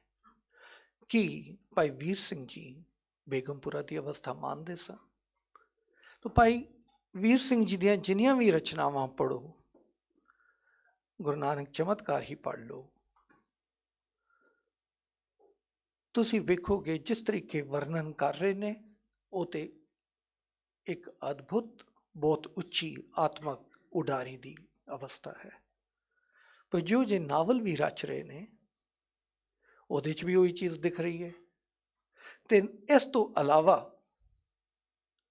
ਪੰਜਾਬ ਸਿੰਧ ਬੈਂਕ ਨੂੰ ਕਾਇਮ ਕੀਤਾ ਅਤੇ ਪੰਜਾਬ ਸਿੰਧ ਬੈਂਕ ਆਪਣੀਆਂ ਮੁਸ਼ਕਲਾਂ 'ਚੋਂ ਲੰਘਿਆ। ਅਤੇ 1947 ਵਿੱਚ ਜਦੋਂ ਦੇਸ਼ ਦਾ ਵਿਭਾਜਨ ਹੋਇਆ, ਸਿਰਫ 2 ਬ੍ਰਾਂਚਾਂ ਇੱਥੇ ਰਹਿ ਗਈਆਂ ਸਨ, 13 ਤੇ ਉੱਧਰ ਸਨ। ਹੈੱਡਕੁਆਟਰ ਅੰਮ੍ਰਿਤਸਰ ਸੀ, ਆਪ ਦੇਹਰਾਦੂਨ ਰਹਿੰਦੇ ਸਨ। ਉਹ ਬ੍ਰਾਂਚ ਜਿਹੜੀਆਂ ਰਹਿ ਹੈੱਡਕੁਆਟਰ ਫਿਰ ਦੇਹਰਾਦੂਨ ਸ਼ਿਫਟ ਕੀਤਾ। ਬੇਗਮਪੁਰਾ ਦੀ ਅਵਸਥਾ ਹੈ, ਉੱਥੇ ਦੁੱਖ ਨਹੀਂ, ਤਕਲੀਫ ਨਹੀਂ, ਪਰ ਵਿਚਾਰ ਹੈ। ਭਗਤ ਰਵਿਦਾਸ ਜੀ ਜਿੱਥੇ ਸ਼ਬਦ ਉਚਾਰ ਰਹੇ ਨੇ, ਚਮਾਰ ਸਨ, ਜੁੱਤੇ ਰਿਪੇਅਰ ਕਰਦੇ ਸਨ। ਇਹ ਨਹੀਂ ਕਿ ਜੁੱਤੇ ਰਿਪੇਅਰ ਕਰਨੇ ਬੰਦ ਕਰ ਦਿੱਤੇ, ਹੁਣ ਮੈਂ ਬੇਗਮਪੁਰਾ 'ਚ ਹੈਗਾ ਇਸ ਲਈ ਹੁਣ ਮੈਂ ਅੱਖਾਂ ਬੰਦ ਕਰਕੇ ਬੈਠਾ ਹੋਇਆ, ਨਹੀਂ। ਹਾਥ ਪਾਂਵ ਸੇ ਕਾਮ ਕਰ, ਚੀਤ ਨਿਰੰਜਨ ਨਾਲ। ਭਾਈ ਵੀਰ ਸਿੰਘ ਜੀ ਵਿੱਚ ਵੀ ਮੈਂ ਹੀ ਵੇਖਦਾ। ਸੋ ਅਗਰ ਸਾਡੇ ਕੋਲ ਇਹੋ ਜਿਹੇ ਸੱਜਣ ਹੈਗੇ ਨੇ ਜਿਹੜੇ ਹੁਣ ਤੱਕ ਇਸ ਅਵਸਥਾ ਨੂੰ ਸਾਡੇ ਸਾਹਮਣੇ ਮਾਣਦੇ ਰਹੇ ਨੇ, ਬੇਗਮਪੁਰਾ ਦੀ ਹਾਥ ਪਾਂਵ ਸੇ ਕਾਮ ਵੀ ਕਰਦੇ ਰਹੇ ਨੇ, ਮਨ ਲੱਗਦਾ ਸਾਨੂੰ ਸਾਰਿਆਂ ਦਾ ਫਰਜ਼ ਹੈ ਕਿ ਜਿਹੜੀ ਗੁਰੂ ਮਹਾਰਾਜ ਨੇ ਸਾਨੂੰ ਇਹ ਸੇਧ ਦਿੱਤੀ ਹੈ ਕਿ ਆਧਿਆਤਮਕ ਅਵਸਥਾ ਇੰਨੀ ਅੱਛੀ ਹੋ ਜਾਏ, ਉੱਥੇ ਇਹ ਨਹੀਂ ਕਿ ਰੋਜ਼ਮਰਾ ਦੇ ਕੰਮ ਨਹੀਂ ਕਰਨੇ। ਭਾਈ ਵੀਰ ਸਿੰਘ ਸਾਡੇ ਸਾਹਮਣੇ ਕਰਦੇ ਰਹੇ ਨੇ, ਗੁਰੂ ਮਹਾਰਾਜ ਵੀ ਸਾਡੇ ਸਾਹਮਣੇ ਕਰਦੇ ਰਹੇ ਨੇ, ਸਾਰੇ ਕੰਮ ਕਾਜ ਕੀਤੇ ਨੇ, ਖੇਤੀਬਾੜੀ ਵੀ ਕੀਤੀ ਹੈ, ਘੋੜਿਆਂ ਦਾ ਵਪਾਰ ਵੀ ਕੀਤਾ ਗਿਆ, ਸਾਰਾ ਕੁਛ ਕੀਤਾ ਹੈ। ਪਰ ਅਵਸਥਾ ਜਿਹੜੀ ਆਤਮਕ ਅਵਸਥਾ ਚੱਲਦੀ ਪਈ ਹੈ, ਜਿਹੜੀ ਅਡੋਲਤਾ ਚੱਲਦੀ ਪਈ ਹੈ, ਉੱਥੇ ਇਹ ਦੁੱਖ ਸਰੀਰਕ ਹੋਣ ਜਾਂ ਦੂਜੇ ਹੋਣ ਪੋ ਨਹੀਂ ਰਹੇ। ਜਿੱਥੋਂ ਤੱਕ ਮੇਰੀ ਸਮਝ ਹੈ, ਗੁਰੂ ਗੋਬਿੰਦ ਸਿੰਘ ਪਾਤਸ਼ਾਹ ਨੇ ਜੰਗਾਂ ਲੜੀਆਂ ਨੇ, ਗੁਰੂ ਹਰਗੋਬਿੰਦ ਪਾਤਸ਼ਾਹ ਨੇ ਜੰਗਾਂ ਲੜੀਆਂ ਨੇ, ਪਰ ਮੈਂ ਅੱਜ ਤੱਕ ਇਤਿਹਾਸ ਵਿੱਚ ਨਹੀਂ ਪੜ੍ਹਿਆ ਕਿ ਹਾਰ ਗਏ ਨੇ। ਕਿਉਂ? ਕਿਉਂਕਿ ਟੀਚਾ ਬੜਾ ਸਿੱਧਾ ਹੈ, ਦੇ ਸ਼ਿਵਾ ਵਰ ਮੋਹਿ, शुभ कर्मन ते कभू न डरो, ना डरो अरस्यों जब चाहे लड़ो, निश्चय कर अपनी जीत करो। वो प्लानिंग है, निश्चय कर अपनी जीत करो। कादा पढ़िया वो मुंडा है जेड़ा MIT हार्वर्ड विच एडमिशन लैंदा ते पास नहीं हो सकता, आके मैनू कह कि मैं पढ़ आया MIT तो पास होया। काका नहीं, पास नहीं होया, पास दी मैं परवाह नहीं करता। निश्चय कर अपनी जीत करो, नो सेकंड थॉट। अगर जित नहीं होंदी तो बंदे दी लोड़ ही नहीं, अगे ही ना वधो। गुरु ग्रंथ साहब विच साफ है, सीस लैके आओ तो फिर अगे वधो। तो मैं तो इस चीज़ ते विश्वास रखता। तुसी कहंदे हो कि जी जंग चों गुरु पातशाह गए ने, पर जफरनामे दी अगर ध्यान नाल पढ़ाई करो तो तुहानूं दिखेगा गुरु पातशाह की कह रहे हैं। तो औरंगजेब जफरनामा पढ़ के जिवें तड़फे, जित नहीं तो की है। सो इसलिए मेरे थोड़े जे विचार हरिंदर जी तुहाडे तो थोड़े जे अलग ने। मेरी राय विच ये आत्मक अवस्था की गल है। मेरी राय विच इस आत्मक अवस्था नूं बड़े लोगों ने मानिया है। साडी अरदास भरी पई है वो लोगों नाल, ते गुरु ग्रंथ साहब विच जिहड़े शब्द आंदे ने वो सानूं रोज़मर्रा जिंदगी विच भी सेध दिंदे ने, पर वो चलते ने साड़ी आत्मक अवस्था उत्ते। ते जिहड़ी बेगमपुरा की अवस्था है, जिहड़ी अध्यात्मक अवस्था है, अगर मैं और ऐ सज्जन उस अवस्था ते होन तो बिल्कुल ठीक है। असी किसी नूं नीवा नहीं वेखांगे, किसी नूं उच्चा भी नहीं वेखांगे, ना डरांगे ना डरावांगे। असी सत्कार नाल चलांगे। तुहाडा अपना हक है जी आयां नूं, साडा अपना हक है सानूं भी जीवन दी उन्नी लोड़ है जिन्नी तुहानूं लोड़ है। जिहड़ी निडरता ਗੁਰੂ ਤੇਗ ਬਹਾਦਰ ਜੀ ਨੇ ਆਪਣੀ ਬਾਣੀ ਵਿੱਚ ਦੱਸੀ, ਉਹ ਇੱਕ ਐਸੇ ਹੀ ਚੀਜ਼ ਦੀ ਨਿਸ਼ਾਨੀ ਹੈ ਕਿ ਬੇਗਮਪੁਰਾ ਦਾ ਸਥਾਨ ਪ੍ਰਾਪਤ ਕੀਤਾ ਹੋਇਆ। ਸੋ ਮੇਰੀ ਵਿਚਾਰ ਵਿੱਚ ਇਹ ਆਤਮਕ ਅਵਸਥਾ ਹੈਗੀ ਹੈ, ਅਤੇ ਮੇਰੇ ਵਿਚਾਰ ਵਿੱਚ ਜਿਹੜਾ ਬੰਦਾ ਇਸ ਆਤਮਕ ਅਵਸਥਾ 'ਤੇ ਗੁਰੂ ਗ੍ਰੰਥ ਸਾਹਿਬ ਜੀ ਦਾ ਸਿੱਖ ਬਣ ਕੇ ਚੱਲਦਾ ਹੈ, ਅਤੇ ਉਹ ਫਿਰ ਆਸ ਇਹੀ ਕਰਦਾ ਹੈ ਕਿ ਗੁਰੂ ਪਾਤਸ਼ਾਹ, ਮੈਂ ਤੁਹਾਡੇ ਕਹੇ 'ਤੇ ਚੱਲਿਆ, ਤੁਹਾਡੀ ਦੱਸੀ ਜੀਵਨ ਜਾਂਚ 'ਤੇ ਤੁਰਿਆ, ਅਤੇ ਹੁਣ ਮੈਨੂੰ ਤੁਸੀਂ ਕਬੂਲ ਕਰੋ, ਅਤੇ ਮੈਨੂੰ ਇਹ ਜਿਹੜਾ ਤੁਸੀਂ ਤਾੜਨਾ ਦਿੱਤੀ ਸੀ ਕਿ ਭਈ ਪ੍ਰਾਪਤ ਮਾਨੁਖ ਦੇ ਹੁਰੀਆ, ਗੋਬਿੰਦ ਮਿਲਨ ਕੀ ਇਹ ਤੇਰੀ ਭਰੀਆ, ਹੁਣ ਤੁਸੀਂ ਮੈਨੂੰ ਇਸ ਅਵਸਥਾ 'ਚੋਂ ਬਾਹਰ ਕੱਢੋ। ਅਗਰ ਜਿੱਤ ਨਹੀਂ ਤਾਂ ਫਿਰ ਇਹ ਰਾਹ ਵੀ ਕਾਹਦਾ ਰਾਹ ਹੈ। ਮੈਂ ਤਾਂ ਇਹ ਸੋਚ ਕੇ ਚੱਲਦਾ, ਪਰ ਮੈਂ ਅਖੀਰ 'ਤੇ ਇੱਕੋ ਗੱਲ ਕਹਿਣੀ ਚਾਹਾਂਗਾ, ਗੁਰੂਆਂ ਦੀ ਬਾਣੀ ਹੈ, ਅਸੀਂ ਤੁੱਛ ਜੀਵ ਹਾਂ। ਮੇਰੀ ਇੰਟਰਪ੍ਰੀਟੇਸ਼ਨ ਦੂਜੇ ਦੀ ਇੰਟਰਪ੍ਰੀਟੇਸ਼ਨ ਤੋਂ ਅਲੱਗ ਹੋ ਸਕਦੀ ਹੈ। ਇਹ ਕੋਈ ਜ਼ਰੂਰੀ ਨਹੀਂ ਕਿ ਮੇਰੀ ਇੰਟਰਪ੍ਰੀਟੇਸ਼ਨ ਹੀ ਠੀਕ ਇੰਟਰਪ੍ਰੀਟੇਸ਼ਨ ਹੈ। ਪਰ ਪ੍ਰੋਫੈਸਰ ਸਾਹਿਬ ਸਿੰਘ ਜੀ ਨੇ ਜੋ ਆਪਣੀ ਦਰਪਣ ਵਿੱਚ ਲਿਖਿਆ ਹੈ, ਉਹ ਮੈਨੂੰ ਬਹੁਤ ਅੱਛਾ ਲੱਗਾ, ਅਤੇ ਮੈਂ ਇਸ ਸ਼ਬਦ ਦੀ ਵਿਚਾਰ, ਉਸ ਦਰਪਣ ਦੇ ਵਿਚਾਰ ਨਾਲ ਪੂਰਾ ਸਹਿਮਤ ਹਾਂ। ਮੈਂ ਇਹ ਕਹਿਣ ਦਾ ਪ੍ਰਯਤਨ ਕੀਤਾ। ਹੁਣ ਕਿਉਂਕਿ ਮੈਂ ਇਸ ਚੇਅਰ ਦਾ ਸੈਸ਼ਨ ਹਾਂ, ਅਤੇ ਕਿਉਂਕਿ ਟੌਪਿਕ ਇੰਨਾ ਵਧੀਆ ਹੈਗਾ, ਮੈਂ ਚਾਹੁੰਦਾ ਸੀ ਅਗਰ ਤੁਸੀਂ ਪਰਮਿਟ ਕਰੋ, ਇੱਕ ਅੱਧਾ ਪ੍ਰਸ਼ਨ ਲੈ ਸਕਦੇ ਹਾਂ, ਇੱਕ ਅੱਧਾ ਪ੍ਰਸ਼ਨ ਲੈ ਸਕਦੇ ਹਾਂ, ਕਿਉਂਕਿ ਦੋ ਅਲੱਗ-ਅਲੱਗ ਵਿਚਾਰ ਸਾਹਮਣੇ ਆਏ ਨੇ, ਤਾਂ ਮੈਨੂੰ ਪੱਕਾ ਸਾਰਿਆਂ ਦੇ ਮਨ 'ਚ ਕੁਛ ਵਿਚਾਰ ਹੋਣੇ ਨੇ। ਤੋ ਅਗਰ ਕਿਸੇ ਦੇ ਮਨ 'ਚ ਕੋਈ ਵਿਚਾਰ ਹੈ ਸੰਖੇਪ ਵਿੱਚ, ਕਿਉਂਕਿ ਇਹਨਾਂ ਨੇ ਵੀ ਕਿਧਰੇ ਜਾਣਾ ਨੇ, ਮੈਂ ਵੀ ਕਿਧਰੇ ਪਹੁੰਚਣਾ ਹੈਗਾ, ਪਰ ਸੰਖੇਪ ਵਿੱਚ ਅਗਰ ਤੁਸੀਂ you have time? Okay. So if I may, you want to first react? Yes. Okay. So ਪਹਿਲੇ that's a protocol. Sure. So protocol ਤੇ ਅਲੱਗ ਥਾਵਾਂ ਤੇ ਅਲੱਗ ਹੁੰਦਾ ਹੈ, but I'll sure give you time. But ਮੇਰੇ ਮਨ 'ਚ ਹੈ ਵੀਰ ਜੀ ਦੇ ਵਿਚਾਰ ਸੁਣਨ ਤੋਂ ਬਾਅਦ I will like to open up the house for questions if anybody has questions. Sure.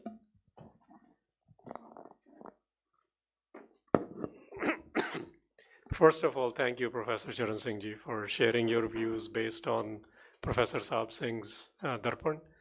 ਮੈਂ ਨਾ ਪਹਿਲੀ ਵਾਰ ਇਹ ਸ਼ਬਦ ਜਦ ਸਟੱਡੀ ਗਰੁੱਪਸ ਵਿੱਚ ਸਟੱਡੀ ਕਰਦਾ ਸੀ, I was remembering this discussion 95-96 ਵਿੱਚ, ਅਤੇ ਸਾਡੇ ਕੋਲ ਬੇਸ ਇੰਟਰਪ੍ਰੀਟ ਕਰਨ ਲਈ ਪ੍ਰੋਫੈਸਰ ਸਾਹਿਬ ਸਿੰਘ ਦਾ ਹੀ ਹੁੰਦਾ ਸੀ।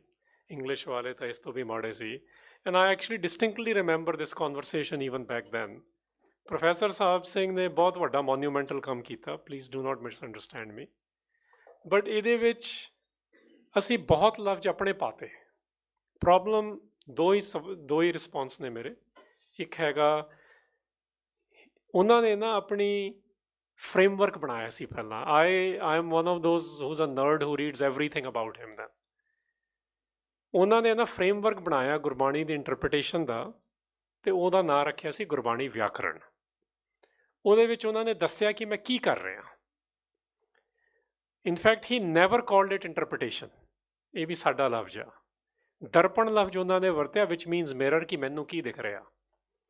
ਉਸ ਵਿਆਕਰਣ ਦੇ ਵਿੱਚ ਉਹਨਾਂ ਨੇ ਕਿਹਾ ਕਿ ਗੁਰੂ ਗ੍ਰੰਥ ਸਾਹਿਬ ਦੀ ਇੰਟਰਪ੍ਰੀਟੇਸ਼ਨ ਦਾ ਇੱਕ ਚੈਲੰਜ ਹੈਗਾ। ਇੱਥੇ ਮਜ਼ਾਕ ਉਡਾਇਆ ਜਾਂਦਾ, ਜਿੰਨਾ ਮੇਰੇ ਕੋਲੀਗਸ ਨੇ, ਕਿ ਸਿੱਖਾਂ ਨੂੰ ਤਾਂ ਪਤਾ ਹੀ ਨਹੀਂ ਕਿ ਗੁਰਬਾਣੀ ਦਾ ਮਤਲਬ ਕੀ ਆ, ਅਤੇ ਉਹ ਮਤਲਬ ਇੱਕ ਬਣਾਉਣ ਦੇ ਲਈ ਮੈਂ ਦੇਖ ਰਿਹਾ ਉਹਦਾ ਬੇਸ ਕੀ ਬਣਾਇਆ ਜਾਵੇ। ਕਹਿੰਦੇ ਮੈਂ ਬਣਾਇਆ ਗ੍ਰਾਮਰ ਨੂੰ, ਅਤੇ ਗ੍ਰਾਮਰ ਦੇ ਵਿੱਚ ਫਿਰ ਉਹਨਾਂ ਲਿਸਟ ਕੀਤੀਆਂ ਕਿਹੜੀਆਂ, ਅਤੇ ਕਹਿੰਦੇ ਸੰਸਕ੍ਰਿਤ ਦੀਆਂ ਹੀ ਇੰਨੀਆਂ ਨੇ, ਮੈਂ ਪਾਣੀਨੀ ਦੀ ਬਣਾਇਆ ਬੇਸ, ਬਟ ਜ਼ਿਆਦਾ ਕੰਮ ਕਰਨ ਦੀ ਲੋੜ ਹੈ ਅਪਭ੍ਰੰਸ਼ ਅਤੇ ਪ੍ਰਾਕ੍ਰਿਤ 'ਤੇ, ਤਾਂ ਕਿ ਇਹਦਾ ਸੰਦਰਭ ਬੈਟਰ ਸਮਝ ਆਵੇ। ਅਜੇ ਮੈਂ ਉਹ ਕੰਮ ਨਹੀਂ ਕਰ ਰਿਹਾ, ਕੋਈ ਹੋਰ ਆ ਕੇ ਕਰੇ। I want you to know ਕਿ ਉਹ ਬਹੁਤ ਇੰਪੋਰਟੈਂਟ ਕੰਮ ਆ, ਮੋਨੂਮੈਂਟਲ ਕੰਮ ਆ, ਬਟ ਉਹ ਆਪ ਮੰਨ ਰਹੇ ਨੇ ਅਜੇ ਮੈਂ ਸੰਸਕ੍ਰਿਤ ਦੀ ਗ੍ਰਾਮਰ ਅਪਲਾਈ ਕਰਕੇ ਜੋ ਮੈਨੂੰ ਦਿਖ ਰਿਹਾ ਉਹ ਦੱਸ ਰਿਹਾ। ਨਾਓ ਵਾਈ ਐਮ ਆਈ ਸ਼ੇਅਰਿੰਗ ਦਿਸ? ਉਹਨਾਂ ਨੇ ਇੱਕ ਬੇਸ ਬਣਾਇਆ, ਅਸੀਂ ਅਗਲੀ ਗੱਲ ਵੀ ਸੋਚ ਸਕੀਏ।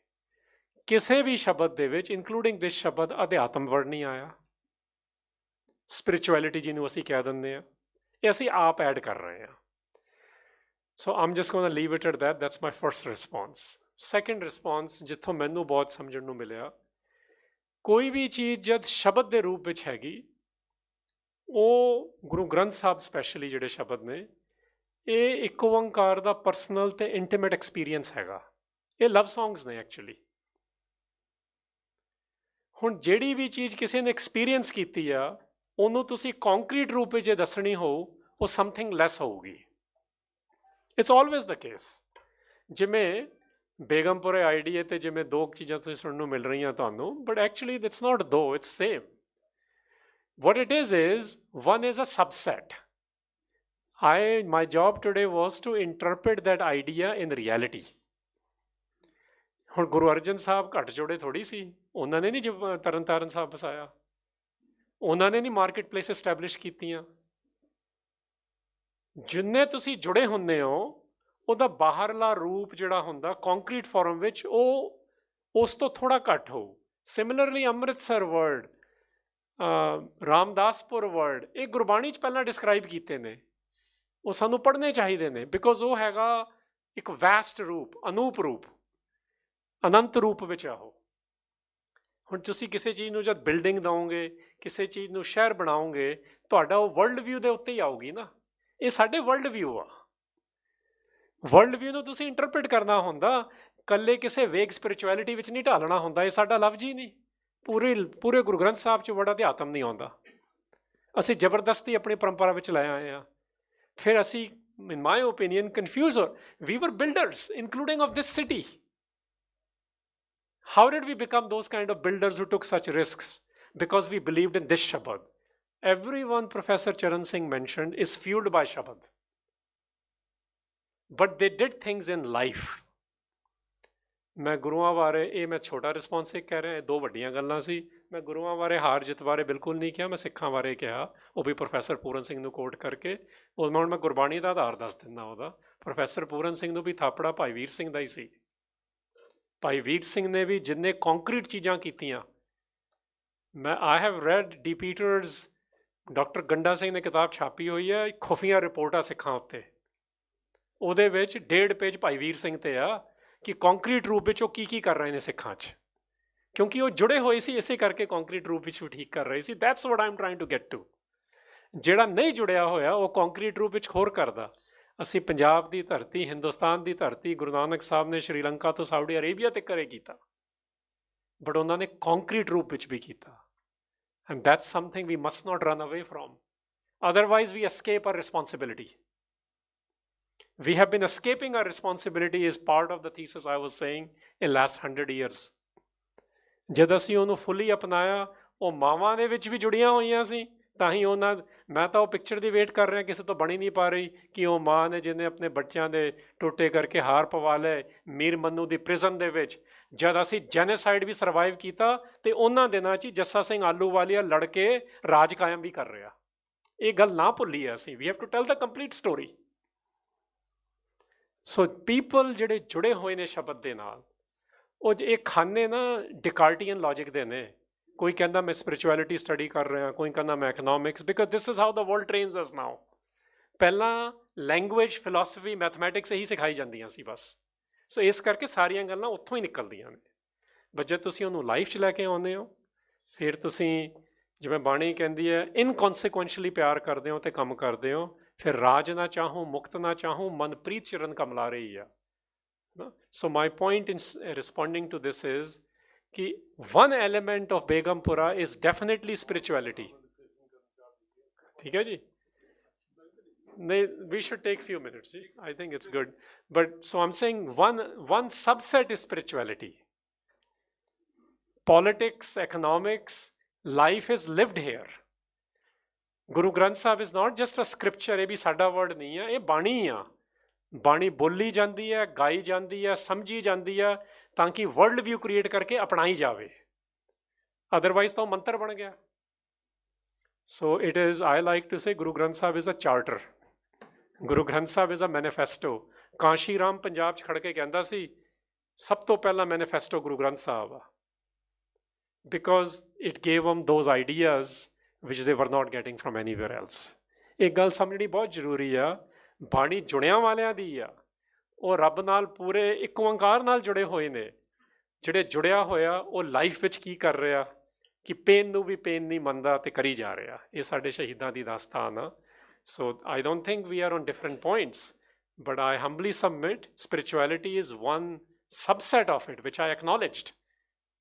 But let's not forget economics and politics, where life in reality is lived. Institutions are created with a worldview, with something to tackle and something to change. And that's what gurus were doing.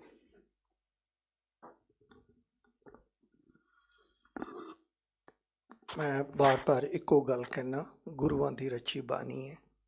असी बहुत तुच्छ जीव हाँ, छोटा जिहा साडा जीवन काल है। इस तुच्छ जीवन में छोटे जे जीवन काल जिन्नी कु समझ आ सके उन्नी भली है। प्रोफैसर साहब सिंह जी ने इनू अध्यात्मक अवस्था तुहाडे सामने मैं सारा पढ़िया जो उन्होंने कहा है।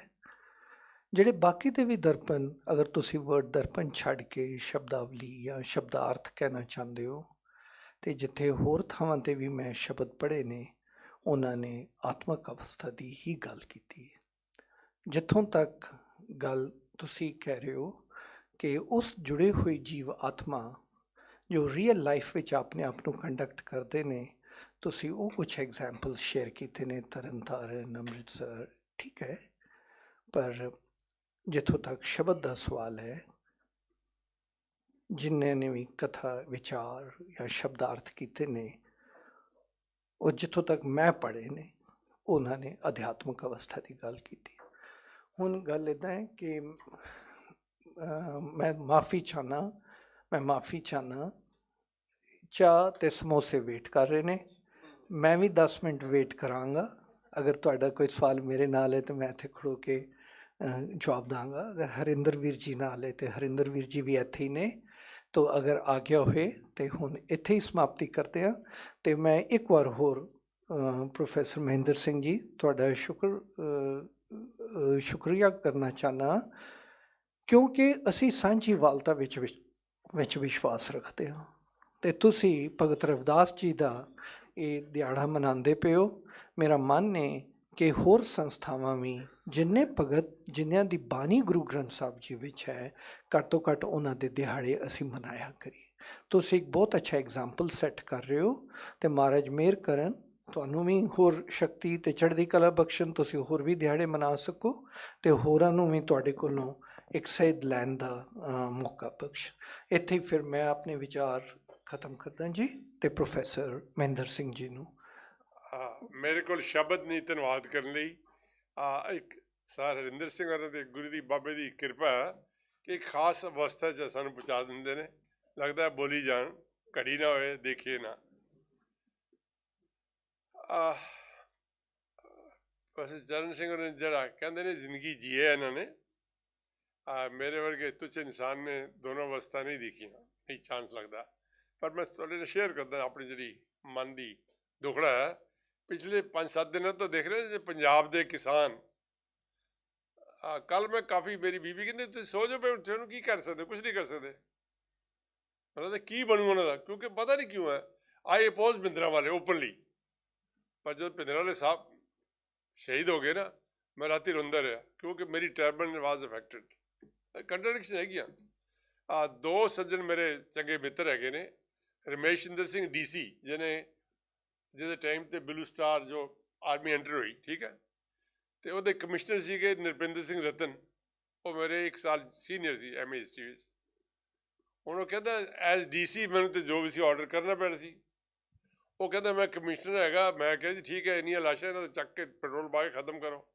ਕਹਿੰਦਾ ਮੈਂ ਟਾਇਲਟ ਜਾ ਕੇ ਰੋਇਆ ਵੀ। ਹੁਣ ਕੀ ਡਬਲ ਹੁੰਦਾ ਨਾ, ਆਰਮੀ ਦਾ ਜਿਹੜਾ ਬੰਦਾ ਕਮਾਂਡਰ ਜਾਂ ਤਾਂ ਤਰੀਕਾ ਅਸਤੀਫਾ ਦੇਵੇ ਜਾਂ ਗੰਦਾ ਕੰਮ ਹੈ ਡਿਊਟੀ ਉਹ ਕਰੇ।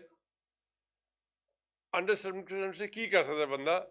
ਉਹ ਮੈਂ ਦੁਖੀ ਹੈ 3-4 ਦਿਨ ਦਾ ਵੀ ਕਿੱਥੇ ਇਹਨਾਂ ਨੇ ਦੁਬਾਰਾ ਜਿਹੜਾ ਪੇਚਾ ਫਸਾ ਲਿਆ ਪੰਜਾਬ ਦੇ ਕਿਸਾਨਾਂ ਨੇ। ਖਾਸ ਕਰ ਜਿਹੜਾ ਇਹਨਾਂ ਦੇ ਨਾਲ ਪੜ੍ਹਦਾ ਨਾ ਛੋਟੇ, ਅਤੇ ਜਵਾਬ ਆਉਂਦਾ ਵੀ ਖਾਲਿਸਤਾਨੀ ਨਹੀਂ ਹੈਗੇ ਵਿਚਾਰੇ। ਜੇ ਖਾਲਿਸਤਾਨੀ ਹੁੰਦੇ ਤਾਂ ਹਾਲਤ ਖਰਾਬ ਹੋ ਜਾਣੀ ਤੁਹਾਡੀ ਸਾਰਿਆਂ ਦੀ, ਠੀਕ ਹੈ। ਪਰ ਕਮੈਂਟ ਜਿਹੜੇ ਆ ਰਹੇ ਨੇ, ਤੁਹਾਨੂੰ ਯਾਦ ਹੈ ਪਹਿਲੀ ਵਾਰੀ ਉਹਨੇ ਜਦੋਂ ਕੀਤਾ ਲਾਲ ਕਿਲ੍ਹੇ 'ਤੇ ਕਿਸੇ ਆਪਣੇ ਬੰਦੇ ਤੋਂ ਝੰਡਾ ਲਗਵਾ ਕੇ ਕਹਿੰਦੇ ਖਾਲਿਸਤਾਨੀ ਨੇ, ਇੱਕ ਦੂਜੇ ਸੱਜਣ ਨੇ ਹਿੰਮਤ ਕੀਤੀ ਟਿਕਾਇਤ ਮੰਨਣਾ ਪਏਗਾ, ਹੈਟਸ ਆਫ ਟੂ ਹਿਮ। ਉਹ ਬੰਦੇ ਨੇ ਰਾਤੋਂ ਰਾਤ ਆਪਣਾ ਦਿਖਾ ਕੇ ਨਾ ਆਂਸੂ, ਤੇ ਪਾਣੀ ਨਹੀਂ ਪੀਊਂਗਾ, अपने गांव के कुएं का पानी पीऊँगा, ਹਵਾ ਬਦਲਦੀ ਕਿ ਸਿੱਖਾਂ ਦੀ ਮੂਵਮੈਂਟ ਨਹੀਂ ਹੈਗੀ। ਮੈਂ ਫਿਰ ਡੀਰੇਲ ਨਹੀਂ ਹੋਣਾ ਚਾਹੁੰਦਾ। ਕੱਲ੍ਹ ਨਾ ਅਸੀਂ ਜੈਤੋ ਮੋਰਚੇ ਦੇ 100 ਸਾਲ ਮਨਾਏ। ਆਪਾਂ ਸਿੱਦਕ ਦੀ ਗੱਲ ਕਰ ਰਹੇ ਸੀ, ਅਰਦਾਸ ਦੀ ਗੱਲ ਕਰ ਰਹੇ ਸੀਗੇ। ਮੈਂ ਅਕਾਲੀ ਲਹਿਰ 'ਤੇ PhD ਕੀਤੀ, ਕਿਤਾਬ ਵੀ ਛਾਪੀ, ਦੁਬਾਰਾ ਪੜ੍ਹਦਾ ਪਿਆ। ਜਦੋਂ ਗਏ ਨਨਕਾਣਾ ਸਾਹਿਬ ਅਤੇ ਜਥੇ ਨੂੰ ਦੱਸਿਆ ਗਿਆ ਕਿ ਮਹਾਨ ਤਿਆਰੀ ਕਰ ਚੁੱਕਿਆ, ਅੱਜ ਨਾ ਜਾਓ। ਉਹਨੇ ਬੜੇ ਗੁੰਡੇ ਹਾਇਰ ਕਰ ਲਏ ਨੇ, ਬੜਾ ਅਸਲਾ ਤਿਆਰ ਆ ਉਹਦੇ ਕੋਲ, ਅਤੇ ਬੜਾ ਸਮਝਾਇਆ। ਉਹ ਕਹਿੰਦੇ ਭਾਈ ਇਹ ਹੈ, ਅਸੀਂ ਅਰਦਾਸ ਕਰ ਚੁੱਕੇ ਹਾਂ, ਅਤੇ ਅਰਦਾਸ ਕਰਕੇ ਸਿੱਖ ਜਿਹੜਾ ਪਿੱਛੇ ਨਹੀਂ ਮੁੜਦਾ, ਕਿਉਂਕਿ ਉਹ ਪਹੁੰਚੇ ਹੋਏ ਸੀ ਅਵਸਥਾ ਜਿਹੜੀ ਗੱਲ ਕਰ ਰਹੇ ਮੇਰੇ ਭਾਈ ਲਛਮਣ ਸਿੰਘ ਦੀ ਉਹ ਅਵਸਥਾ ਸੀ।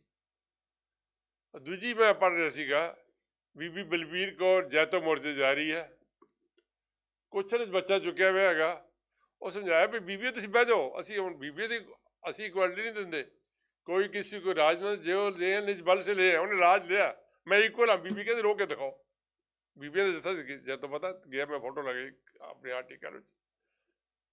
ਗੋਲੀ ਚੱਲੀ ਤੇ ਕਹਿੰਦੇ ਫਿਰ ਕੀ ਹੋਈ? ਗੋਲੀ ਚੱਲੀ, ਉਹਦਾ ਬੱਚਾ ਗੋਦੀ ਵਿੱਚ ਸ਼ਹੀਦ ਹੋ ਗਿਆ। ਉਹਨੇ ਦੀਵਾਰ ਪੱਟੀ 'ਤੇ ਰੱਖ ਕੇ ਤੁਰਦੀ ਗਈ, ਕੁਝ ਦੇਰ ਬਾਅਦ ਜਾ ਕੇ ਉਹ ਵੀ ਸ਼ਹੀਦ ਹੋ ਗਈ। ਹੁਣ ਉਹ ਮਤਲਬ ਕਹਿੰਦਾ ਪਹੁੰਚੀ ਵੱਡੀ ਅਵਸਥਾ ਦੀ ਬੀਬੀ ਸੀ, ਮੇਰੇ ਵਰਗੀ ਨਹੀਂ ਸੀ ਉਹ, ਠੀਕ ਹੈ। ਮੇਰੇ ਵਰਗੇ ਜਾਂ ਆਪਾਂ ਜਿਹੜਾ ਬਾਰ-ਬਾਰ ਗੱਲ ਕਰਦੇ ਹਾਂ ਸਤੀਦਾਸ, ਮਤੀਦਾਸ, ਦਿਆਲਦਾਸ, ਉਹਨਾਂ ਨੂੰ ਪਤਾ ਸੀ ਜਿਹੜੇ ਗੁਰੂ ਸਾਹਿਬ ਨਾਲ ਦਿੱਲੀ ਜਾਣ ਦਾ ਖਤਰਾ ਤਾਂ ਬੜਾ ਕਲੀਅਰ ਹੈ। ਮੇਰੇ ਵਰਗਾ ਤਾਂ ਜਾ ਕੇ ਕੋਈ ਬਹਾਨਾ ਜਾ ਕੇ ਜੀ ਮੈਨੂੰ ਮੇਰੇ ਬੌਸ ਦਾ ਫੋਨ ਆ ਗਿਆ, ਠੀਕ ਹੈ, ਰੁਕ ਜਾਏ ਰਸਤੇ 'ਚ, ਜਾਂ ਮੇਰੀ ਕਾਰ ਖਰਾਬ ਹੋ ਗਈ, ਬੜੇ ਅਸੀਂ ਬਹਾਨੇ ਮੈਂ ਬਣਾਉਂਦਾ ਰਹਿੰਦਾ, ਠੀਕ ਹੈ ਜੀ। ਅਤੇ ਉਹਨਾਂ ਨੂੰ ਪਤਾ ਸੀ ਰਸਤੇ, ਪਰ ਬੰਦੇ ਬੜੀ ਉੱਚੀ ਅਵਸਥਾ ਵਾਲੇ ਬੰਦੇ ਸੀਗੇ। ਅਤੇ ਫਿਰ ਉਹਨਾਂ ਨੇ ਦੱਸਿਆ ਵੀ ਅਜੇ ਚੋਇਸ ਹੈਗੀ ਨਾਲ। ਉਹ ਕਹਿੰਦੇ ਕੋਈ ਚੋਇਸ ਨਹੀਂ ਹੈਗੀ, ਨੋ ਕੈਲਕੂਲੇਸ਼ਨ। ਸੋ ਇਹ ਦੇਖ ਕੇ ਸਿੱਖ ਇਤਿਹਾਸ ਪੜ੍ਹ ਕੇ ਇਹ ਫਾਇਦਾ ਹੁੰਦਾ ਕਿ ਲੱਗਦਾ ਵੀ ਹੈ ਅਜੇ ਵੀ ਹੋਪ ਹੈ ਜੇ ਅਸੀਂ ਗੁਰੂ ਨਾਲ ਜੁੜੀਏ। ਅਤੇ ਬਾਕੀ ਰਹੀ ਸਦਨ ਦੀ ਗੱਲ, ਸਿੱਖ ਕੌਮ ਬੜੇ ਚੁਰਾਹੇ 'ਤੇ ਖੜੀ ਸੀ, ਅਤੇ ਉਦੋਂ ਭਾਈ ਵੀਰ ਸਿੰਘ ਸੀ ਸਾਡੇ ਕੋਲ, ਠੀਕ ਹੈ ਜੀ। ਉਹਨੇ ਰਸਤਾ ਦਿਖਾਇਆ। ਹੁਣ ਫਿਰ ਚੁਰਾਹੇ 'ਤੇ ਖੜੀ ਹੈ, ਭਾਈ ਵੀਰ ਸਿੰਘ ਨਹੀਂ ਹੈ ਸਾਡੇ ਕੋਲ, ਪਰ ਸਾਡੇ ਕੋਲ ਉਹਦੀਆਂ ਲਿਖਤਾਂ ਹਨ, ਤੁਹਾਡੇ ਵਰਗੇ ਸਿਆਣੇ ਵਿਦਵਾਨ ਹਨ, ਅਤੇ ਅਸੀਂ ਆਪਣਾ ਰੋਲ ਪਲੇ ਕਰੀਏ। ਅਸੀਂ ਕੋਸ਼ਿਸ਼ ਕਰ ਰਹੇ ਹਾਂ।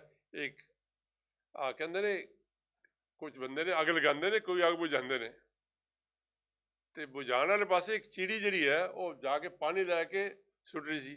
ਉਹ ਕਹਿੰਦੇ ਪਿੱਦੀ ਜਿਹੜੀ ਤੇਰੀ ਕੀ ਵੋਕਤ ਹੈ, ਤੂੰ ਕਹਿ ਰਹੀ? ਕਹਿੰਦੀ ਮੈਨੂੰ ਪਤਾ ਹੈ ਕਿ ਮੇਰੇ ਜਿਹੜਾ ਚੂਝ ਨਾਲ ਪਾਣੀ ਜਾ ਕੇ ਅੱਗ ਨਹੀਂ ਬੁਝਦੀ, ਪਰ ਮੈਨੂੰ ਇਹ ਪਤਾ ਹੈ ਕਿ ਜਦੋਂ ਜਿਹੜਾ ਇਤਿਹਾਸ ਦੇਖੇਗਾ ਮੇਰਾ ਨਾਮ ਬੁਝਾਉਣ ਵਾਲੇ ਜਾਏਗਾ। ਸੋ ਇਸ ਚਾਹੁੰਦੇ ਕਿ ਸਦਨ ਦਾ ਨਾਮ ਜਿਹੜਾ ਬੁਝਾਉਣ ਵਾਲੇ ਬੰਦੇ ਜਾਏ, ਲਗਾਉਣ ਵਾਲਿਆਂ ਵਿੱਚ ਨਹੀਂ। ਛੋਟਾ ਜਿਹਾ ਸੰਸਥਾ, ਛੋਟਾ ਜਿਹਾ ਕੰਮ ਕਰ ਰਹੇ ਹਾਂ।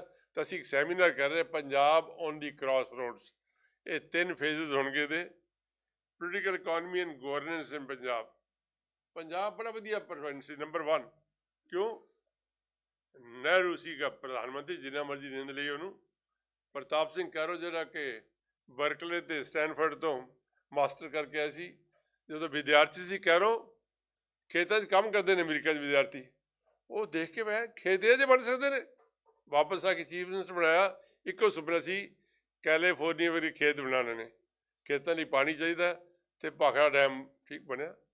ਜਦੋਂ ਭਾਖੜਾ ਡੈਮ ਦਾ ਇਨਾਗੂਰੇਸ਼ਨ ਹੋਇਆ, ਉਹਨੂੰ ਕਿਹਾ ਗਿਆ ਟੈਂਪਲਸ ਆਫ ਮਾਡਰਨ ਇੰਡੀਆ।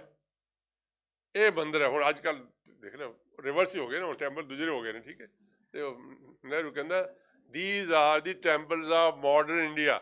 ਔਰ ਟੈਂਪਲਸ ਕਰਕੇ ਜਿਹੜਾ ਪੰਜਾਬ ਖੁਸ਼ਹਾਲ ਹੋਇਆ। ਅਸੀਂ ਸਾਰਾ ਕੁਛ ਭੁੱਲ ਕੇ ਅਗੇਨ ਪ੍ਰੋਬਲਮ ਕਿੱਥੇ ਸ਼ੁਰੂ ਹੋਈ? ਕਹਿਣਾ ਮੇਰੇ ਲਈ ਔਖਾ ਹੋਏਗਾ ਸੈਮੀਨਾਰ ਜਿਹੜਾ ਅਸੀਂ ਕਰਾ ਰਹੇ ਹਾਂ। ਪੰਜਾਬ ਦੀ ਟ੍ਰੈਜਡੀ ਕੀ ਹੈ? ਜਿਹੜੇ ਫਿਊਡਲਿਜ਼ਮ ਅਗੇਂਸਟ ਬੰਦਾ ਬਹਾਦਰ ਲੜਦੇ ਰਹੇ। ਬੰਦਾ ਬਹਾਦਰ ਬੜੀ ਵੱਡੀ ਕੁਰਬਾਨੀ ਸੀ ਨਾ, ਕਿ ਉਹਨੇ ਜਿਹੜਾ ਜ਼ਮੀਨ ਬੰਦਾ ਸੀ ਉਹਨੂੰ ਮਾਲਕ ਬਣਾਤਾ, ਪਾਤਸ਼ਾਹੀ ਦੇ ਦਿੱਤੀ ਉਹਨੂੰ। ਅਤੇ ਅਸੀਂ ਕੀ ਹੋਇਆ? ਰਣਜੀਤ ਸਿੰਘ ਟਾਈਮ 'ਤੇ ਫਿਰ ਫਿਊਡਲਿਜ਼ਮ ਆ ਗਿਆ, ਥੋੜ੍ਹੇ ਜਿਹੇ ਲਈ ਖਤਮ ਹੋਇਆ। ਪੰਜਾਬ ਵਿੱਚ ਕੀ ਹੈ? ਬਾਦਲ ਨੇ ਆਪਣਾ ਬੜਾ ਕੁਛ, ਕੈਪਟਨ ਘੱਟ ਨਹੀਂ ਕੀਤਾ, ਠੀਕ ਹੈ। ਦੋਨੋਂ ਫਿਊਡਲ ਰਹੇ, 1-2 ਐਕਸੈਪਸ਼ਨ ਹੈਗੀ ਸੀ। ਤਾਂ ਹੁਣ ਅਸੀਂ ਅਰਦਾਸ ਕਰੀਏ ਕਿ ਗੁਰੂ ਨਾਲ ਜੁੜੀਏ ਅਤੇ ਉਹ ਅਵਸਥਾ ਦੁਬਾਰਾ ਲਈਏ, ਤਾਂ ਕਿ ਪੰਜਾਬ ਜਿਹੜਾ ਨੰਬਰ 1 ਸਟੇਟ ਦੁਬਾਰਾ 1 ਸਟੇਟ ਬਣੇ। ਅੱਜ ਜੇ ਤੁਸੀਂ ਚਾਹਵਾਨ ਹੋ ਤਾਂ ਸਾਡੇ ਸੈਮੀਨਾਰ ਜਾ ਸਕੋਗੇ। 4-5 ਮਾਰਚ ਨੂੰ ਇੰਡੀਆ ਇੰਟਰਨੈਟ ਸੈਂਟਰ ਵਿੱਚ ਬੈਠ ਕੇ ਆਰਾਮ ਨਾਲ ਡਿਬੇਟ ਕਰਾਂਗੇ ਕਿ ਪੰਜਾਬ ਦਾ ਕੀ ਸੀ, ਕੀ ਬਣ ਗਿਆ, ਕੀ ਕੋਈ ਪੋਸੀਬਿਲਿਟੀ ਹੈ ਕਿ ਪੰਜਾਬ ਦੁਬਾਰਾ ਦੇਸ਼ ਦਾ ਨੰਬਰ 1 ਪ੍ਰੋਵਿੰਸ ਬਣੇ। ਇਹਨਾਂ ਸ਼ਬਦਾਂ ਨੂੰ ਮੈਂ ਦੁਬਾਰਾ ਧੰਨਵਾਦ ਕਰਦੇ ਹਾਂ। ਬੜੇ ਸ਼ਾਰਟ ਨੋਟਿਸ ਦੇ ਪ੍ਰੋਫੈਸਰ ਸਾਹਿਬ ਯੈਸ ਕਰ ਦਿੰਦੇ ਹਨ। ਆਗੇ ਹਰਿੰਦਰ ਸਿੰਘ ਜੀ, ਉਹਨਾਂ ਬਾਰੇ ਕਹਿਣਾ ਬੜਾ ਮੁਸ਼ਕਿਲ ਹੈ ਕਿ ਇਹਨਾਂ ਨੇ ਜੋ ਭਾਈ ਵੀਰ ਸਿੰਘ ਦੀ ਸੇਵਾ ਕੀਤੀ ਹੈ ਅਸੀਂ ਸੋਚ ਨਹੀਂ ਸਕਦੇ। ਅੱਛਾ, ਕੋਈ ਇਹਨਾਂ ਦੀ ਟਰਮਸ ਨਹੀਂ ਹੁੰਦੀਆਂ ਕਿ ਮੇਰਾ ਏਅਰ ਫੇਰ ਦਿਓ, ਰਹਿਣ ਦੀ ਅਰੇਂਜਮੈਂਟ ਕਰੋ, ਕਹਿੰਦੇ ਕਿਸੇ ਤਰ੍ਹਾਂ ਮੈਂ ਲਿਫਟ ਲੈ ਕੇ ਆ ਜਾਵਾਂਗਾ, ਕੋਈ ਲੋੜ ਨਹੀਂ ਕਾਰ ਕੁਰ ਭੇਜਣ ਦੀ। ਤਾਂ ਜੇ ਸੱਚੇ ਸ਼ਬਦਾਂ 'ਚ ਭਾਈ ਵੀਰ ਸਿੰਘ ਸਮਝਿਆ ਅਤੇ ਪਛਾਣਿਆ, ਉਹ ਸਾਡੇ ਵੀਰ ਹਰਿੰਦਰ ਸਿੰਘ ਹਨ। ਇਹਨਾਂ ਦੀ ਅਸੀਂ ਲੰਮੀ ਉਮਰ ਲਈ ਚੜ੍ਹਦੀ ਕਲਾ ਦੀ ਅਰਦਾਸ ਕਰਦੇ ਹਾਂ। ਤੁਹਾਡਾ ਸਭ ਦਾ ਧੰਨਵਾਦ ਕਰਦਾ। ਚਾਹ ਦਾ ਪਿਆਲਾ ਛਕੋ। ਜੇ ਕੋਈ ਖਾਸ ਸਵਾਲ ਨੇ ਤੁਸੀਂ ਇਹਨਾਂ ਦੋਨਾਂ ਸੱਜਣਾਂ ਨਾਲ 5-7 ਮਿੰਟ ਗੱਲ ਕਰ ਸਕਦੇ ਹੋ। ਧੰਨਵਾਦ।